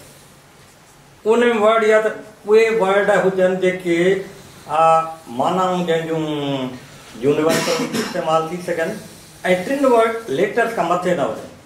मिसाल बुक, उञ, ईअं मूं कोई डिक्शनरी जी मदद सां 1000 खां समथिंग माना वर्ड ठाहिया ऐं पोइ मां शौरी तरह उहे विधमि। ऐं ॿियो मूं इहो कमु कयो त तजुर्बा जेके कया त ख़ैर आख़िर में मां ब्रीफली ॻाल्हि कंदी, हीअ पूरी करे टुंटी थी वेंदी ॻाल्हि, वरी निमाज़ वक़्तु पोइ थी वेंदो। ऐं जेको लिखिजे थो माण्हू फर्स्ट फॉर्म में जॾहिं लिखूं था त राइटर जेको करेक्टर आहे उहो ख़ुदि प्लॉट जनरेट थो करे, उन लाइ सेपरेटली प्लॉट जनरेट करण जी माना ज़रूरत न आहे। ऐं नाविल जॾहिं बि माण्हू पढ़े रीडर त उनखे सेंस अचे त कहिड़े टाइम कहिड़े कॉन्टेक्ट में लिखियो वियो, इन डिटेल्स आहिनि उन ते नथा अचूं। इहे वरी डिटेल्स आहिनि पर्सनल नरेशन ते, इहे तफ़सीली ॻाल्हियूं आहिनि, इन ते नथा अचूं। हाणे आख़िरी जेका मां ॻाल्हि थो कयां त जेको पैराग्राफ आहे नाविल जो उहो इम्पॉर्टेंट आहे। उन में मूं जेका नरेशन पढ़ी पर मां उनखे इमेजिन ईअं थो कयां त हिक खां जेको हीउ पैराग्राफ ऐं हिकु पैराग्राफ आहे ईअं जीअं कपिड़ा टंगबा आहिनि ईअं टंगियल हुजनि ऐं रंगनि सां कपिड़ा जीअं असांजा टंगियल हूंदा आहिनि कंहिं तार ते ईअं हुजनि, जंहिंजो मक़सदु इहो आहे त को बि पैराग्राफ कंहिं हुक खां शुरू थी सघे थो ऐं कंहिं हुक ते एंड थी सघे थो। मिसाल तौरु हुक कीअं आहे, जीअं मुंहिंजे नावल जी ओपनिंग आहे, माफ़ कजो मां नावलिस्ट आहियां। हाणे इहो हिकिड़ो माना तव्हां कपिड़ो टंगियो, ॿियो इहो आहे असां पढ़ी त पढ़ी त तुंहिंजी मर्ज़ी, ॿियो हुक लॻो। इन विच में नंढा नंढा खोड़ सेंटेंसिस आहिनि जेके ट्रैक आहिनि। हाणे इहा टेक्निक असां कंप्यूटर प्रोग्रामिंग, जीअं मुंहिंजी कंप्यूटर जी डिग्री आहे, कंप्यूटर प्रोग्रामिंग में असां 2 ॻाल्हियूं माना कंदासीं। हिकिड़ो त असां कॾहिं बि डिघो प्रोग्राम जॾहिं ठाहिणो हूंदो त हिकिड़ो न ठहंदो, उन में असां सेगमेंट्स ऑफ प्रोग्राम थी ठाहींदा हुआसीं। सेगमेंट ऑफ प्रोग्राम खे वरी मेन प्रोग्राम में असां कन्वर्ट कंदा हुआसीं त हाणे हीउ ठाहिणो आहे त सुठी कार कीअं ख़रीद कजे, उनजा लॉजिकल सीक्वेंस कहिड़ा आहिनि, पोइ नंढा नंढा नंढा शयूं आख़िर में हिकिड़ो हूंदो उन में कंदा हुआसीं। त मूं जेको नाविल लिखियो उहो मूं उन टेक्निक ते लिखियो, नंढा नंढा पीसिस लिखी, नंढियूं नंढियूं शयूं लिखी, उनखे पोइ हिकिड़ी कलेक्टिव फॉर्म में आंदो। ऐं मुंहिंजे जेके पसंदि जा राइटर्स रहिया आहिनि या हिन वक़्तु आहिनि उहे पॉलिटिकली मूंखे वधीक वेझो था लॻनि, उहे बंगाली राइटर्स आहिनि। उनजो एडवांटेज हीअ आहे त उहे ॿिन्ही ॿोलियुनि में लिखनि था, बंगाली में बि लिखनि था ऐं अंग्रेज़ी ॿोलीअ में बि लिखनि था। ऐं अंग्रेज़ी ॿोली हुननि खे वर्ल्ड या ग्लोबल पॉइंट ऑफ व्यू ॾिए थी, ऐं जेका बंगाली ॿोली आहे उन्हनि जेका मदर टंग आहे उहो उन्हनि खे ज़मीन सां पंहिंजी धरतीअ सां जोड़े रखे थी, तंहिंजे करे उहे मूंखे ॾाढा अपीलिंग हूंदा आहिनि या मूंखे वधीक अपील कंदा आहिनि। ऐं ॿियो जेको ख़ैर उहे पोइ जीअं ॻाल्हाईंदासीं त मुंहिंजो ब्रीफली हीअ आहे, जेकॾहिं मां समराइज़ कयां त कहाणी इंस्पायरेशन आहे ऐं नाविल माना हिकिड़ी लॉन्ग टर्म कमिटमेंट आहे, उन ते कमु करणु पवंदो ऐं महिनत आहे। डिस्कशन में ॿ ॻाल्हियूं पूरी करणु चाहियूं, नथो लिखी सघिजे रियल टाइप ॻाल्हि। मां असां यूनिवर्सिटी पढ़णु आयासीं त असांजो फिलासफ़ी माइनर सब्जेक्ट हुयो त उन में सब्जेक्ट हिकिड़ो नॉवेल असांखे पढ़ायो वियो, सोफीज़ वर्ड सॼो ॼणे जहिड़ो करे सम्झिजे त ॼणे हिस्ट्री ऑफ फिलासफ़ी जे जंहिंमें नंढिड़ियूं नंढिड़ियूं शयुनि खे उन्हनि जेको आहे मैजिकल रियलिज़म तां ईंदे जेको आहे सो पंहिंजो मार्क्सिज़म ताईं घणनि सारनि शयुनि खे नंढिड़ो नंढिड़ो सम्झायो। वरी उन ई मूंखे वरी ॼण एक्सटेंशन लॻो सैर गुल वारो नावल जेको हुन बुद्धिज़म खे सम्झाइण जे पस मंज़र में डिघा डिघा वरी ख़त ऐं जेको आहे हुनखे इहे खणी आई त वाजिबु ईअं बि ॼण जेको आहे तव्हां चयो त नथो लिखियो वञे या माना ॼण या न लिखणु घुरिजे त मूंखे इहे ॿुधाइणु चाहियो त लिखी वञनि थियूं शयूं हुनखे त जेको काफ़ी सारी जेको आहे मिली मशहूरी सोफीज़ वर्ल्ड बाक़ी हीअ नावेल वरी पंहिंजे हिन तमामु डिघनि ख़तनि जे करे वरी ॼण काफ़ी सारी तनक़ीद जो निशान जेको आहे बढ़िया मुंहिंजी ग्राफिकल नॉवेल्स बि आहिनि पर अर्ज़ु इहो त जेके लिटरेरी मेरिट जा स्टैंडर्ड्स आहिनि न उहे नॉवेल्स उन्हनि खे उहा रिकग्निशन नथी मिले पॉपुलरिटी मिले थी उहा हा सही आहे पॉपुलरिटी मिले थी इहा सही ॻाल्हि हा इहो मां इन कॉन्टेक्स्ट में ॻाल्हि इहा ॻाल्हि सही न इहे जेके तव्हां पॉइंट्स आहिनि इहे थियोरेटिकली त ठीकु आहे क्राफ्ट जे हवाले सां पर एक्चुअल शइ चवणु थो चाहियां त हिकिड़ो त हीअ त असां जेके इन प्रेज़ेंस असां फेस टू फेस जेके पंहिंजे हुन में कयूं पर हीअ जेको असांजो पंहिंजो ग्रुप आहे उनखे मां चवां थो त हिकिड़े उन में जेको ज़ूम ते असां पंहिंजे पाण जूं एड्रेसिस ठाहियूं त जीअं पोइ ज़ूम ते बि असां वेही उतां जेको आहे सो पाण कॉन्टेक्ट करे कंहिं बि मौज़ूअ ते ॻाल्हि ॿोल करे सघूं जेकॾहिं असां वटि वञा अॼुकल्ह इहो आई आहे त उन हिसाब सां ॿियो इहो आहे त 3 महीननि में हाणे मां सम्झां थो त असांखे हिकिड़ो त तव्हांजी जेका इहा क्राफ्ट जे हवाले सां हुनजी टेक्निक जे हवाले सां जेका शइ आहे हिकिड़ो त इहो बि अलॻि क़िस्म जो माना असां हिकिड़ो मुज़ाकिरो रखी सघूं था ॿियो असां कंहिं यूनिवर्सिटी में हा कंहिं यूनिवर्सिटी में सिंधी शोबे में या कंहिं हुन में बि असां उन्हनि वटि हली हिकिड़ो आउटरीच सेमिनार कयूं पंहिंजे हिसाब सां उन में ज़रूरी कोन्हे त असां इन्हनि ते कयूं पर को बि हिकिड़ी मिसाल तौरु असां खणो मौज़ू त बाबा एंथ्रोपोलॉजिकल नॉवेल इन सिंधी या जेको आहे सो हिस्टोरिकल नॉवेल्स इन सिंधी ईअं खणंदा असां उन्हनि वटि मुख़्तलिफ़ हंधनि ते उहे कयूं वरी ईअं ई जीअं मीटिंग्स खां पोइ या इन्हनि खां पोइ जीअं मौज़ू वधीक ईंदा वञनि त असां वरी कंदा आहियूं सो हुन में मुंहिंजी रिक्वेस्ट इहे तमामु इन जे करे त इहो ज़ूम जा जेके आहिनि इहे जेकॾहिं न आहे अव्हांजो ज़ूम जो अकाउंट ठहियल त उहो ठाहे वठो त पोइ ज़ूम ते बि असांजी मीटिंग्स थैंक यू अक्सर ठहियल हा नावेल जे हवाले सां तमामु सुठियूं काराइतियूं ॻाल्हियूं थियूं पर ज़ाहिर आहे जेको बि कम असां शुरू कयूं था उन जूं के बुनियादी ज़रूरतूं घुरिजूं थियनि थियूं दर्ज़ी जॾहिं कपिड़ो सिबंदो त उनजा पंहिंजा हिकिड़ा पैमाना आहिनि जाइ जॾहिं ठहे थी त उनजो पंहिंजो हिकिड़ो भीड़ पवे थी पोइ उन जा ॿिया ईअं ई का बि सिंफ़ आहे चाहे उहा कहाणी हुजे नॉवेल हुजे जॾहिं उहा लिखिजी वञे थी त ज़रूरु उनजा बुनियादी के जुज़ा अहिड़ा हूंदा आहिनि जेके यूनिवर्सल हूंदा आहिनि बैनुल अक़वामी हूंदा आहिनि उन्हनि खां वाक़ुफ़ियत तमामु घणी ज़रूरी मूंखे इहा ॻाल्हि महसूसु थिए थी ॿियो इहो त माण्हुनि सां जॾहिं असां बहस मुबाहिसा कयूं था या कंहिं बि वेहूं था प्रोग्राम में त मूंखे इहा ॻाल्हि महसूसु थी थिए त जेको बुनियादी जेको ख़्यालु आहे उहो वाज़े न आहे कंहिं बि सिंफ़ जो जेको बुनियादी ख़्यालु वाज़े न हुजणु इहो हिन दौर जो मां सम्झां थी वॾो अलमियो हूंदो जंहिंजे करे जेके असांजा शोभा आहिनि सिंधी शोभा आहिनि या जेको बि अदब पढ़ियल थी वञे ॿारनि खे इहो सेखारियो वञे त जेके मुख़्तलिफ़ सिंफ़ूं आहिनि उन्हनि जूं घुरिजूं कहिड़ियूं आहिनि ऐं उहे जेकी बुनियादी जेका ॼाण आहे उहा ज़रूरु ॾिनी वञे त बहरहाल हाणे इहो हिन प्लेटफॉर्म तां असां अदब अकेडमी जे प्लेटफॉर्म तां बल्कि जेकॾहिं इहो मैसेज ईंदो सिंध यूनिवर्सिटी आहे कराची यूनिवर्सिटी आहे त ख़ैरपुर यूनिवर्सिटी आहे ऐं ॿियूं काफ़ी यूनिवर्सिटीज़ आहिनि जेकॾहिं उहे मिली करे नॉवेल ते ऑटोबायोग्राफीज़ ते आत्मकथा ते या जेके अदब जूं ॿियूं सिंफ़ूं आहिनि उन्हनि ते अहिड़ा सेमिनार या वर्कशॉप कराईंदा त मां सम्झां थी इहो हिकिड़ो नए सिखंदड़ जेको नवां असांजा जेके अचनि था उहे नौजवान उन्हनि जी सुठी सिख्या थी सघे थी तव्हां सभिनी जी तमामु घणी महिरबानी तव्हां आया ऐं नॉवेल जे हवाले सां तव्हां असांखे तमामु काराइतियूं ॻाल्हियूं ॿुधायूं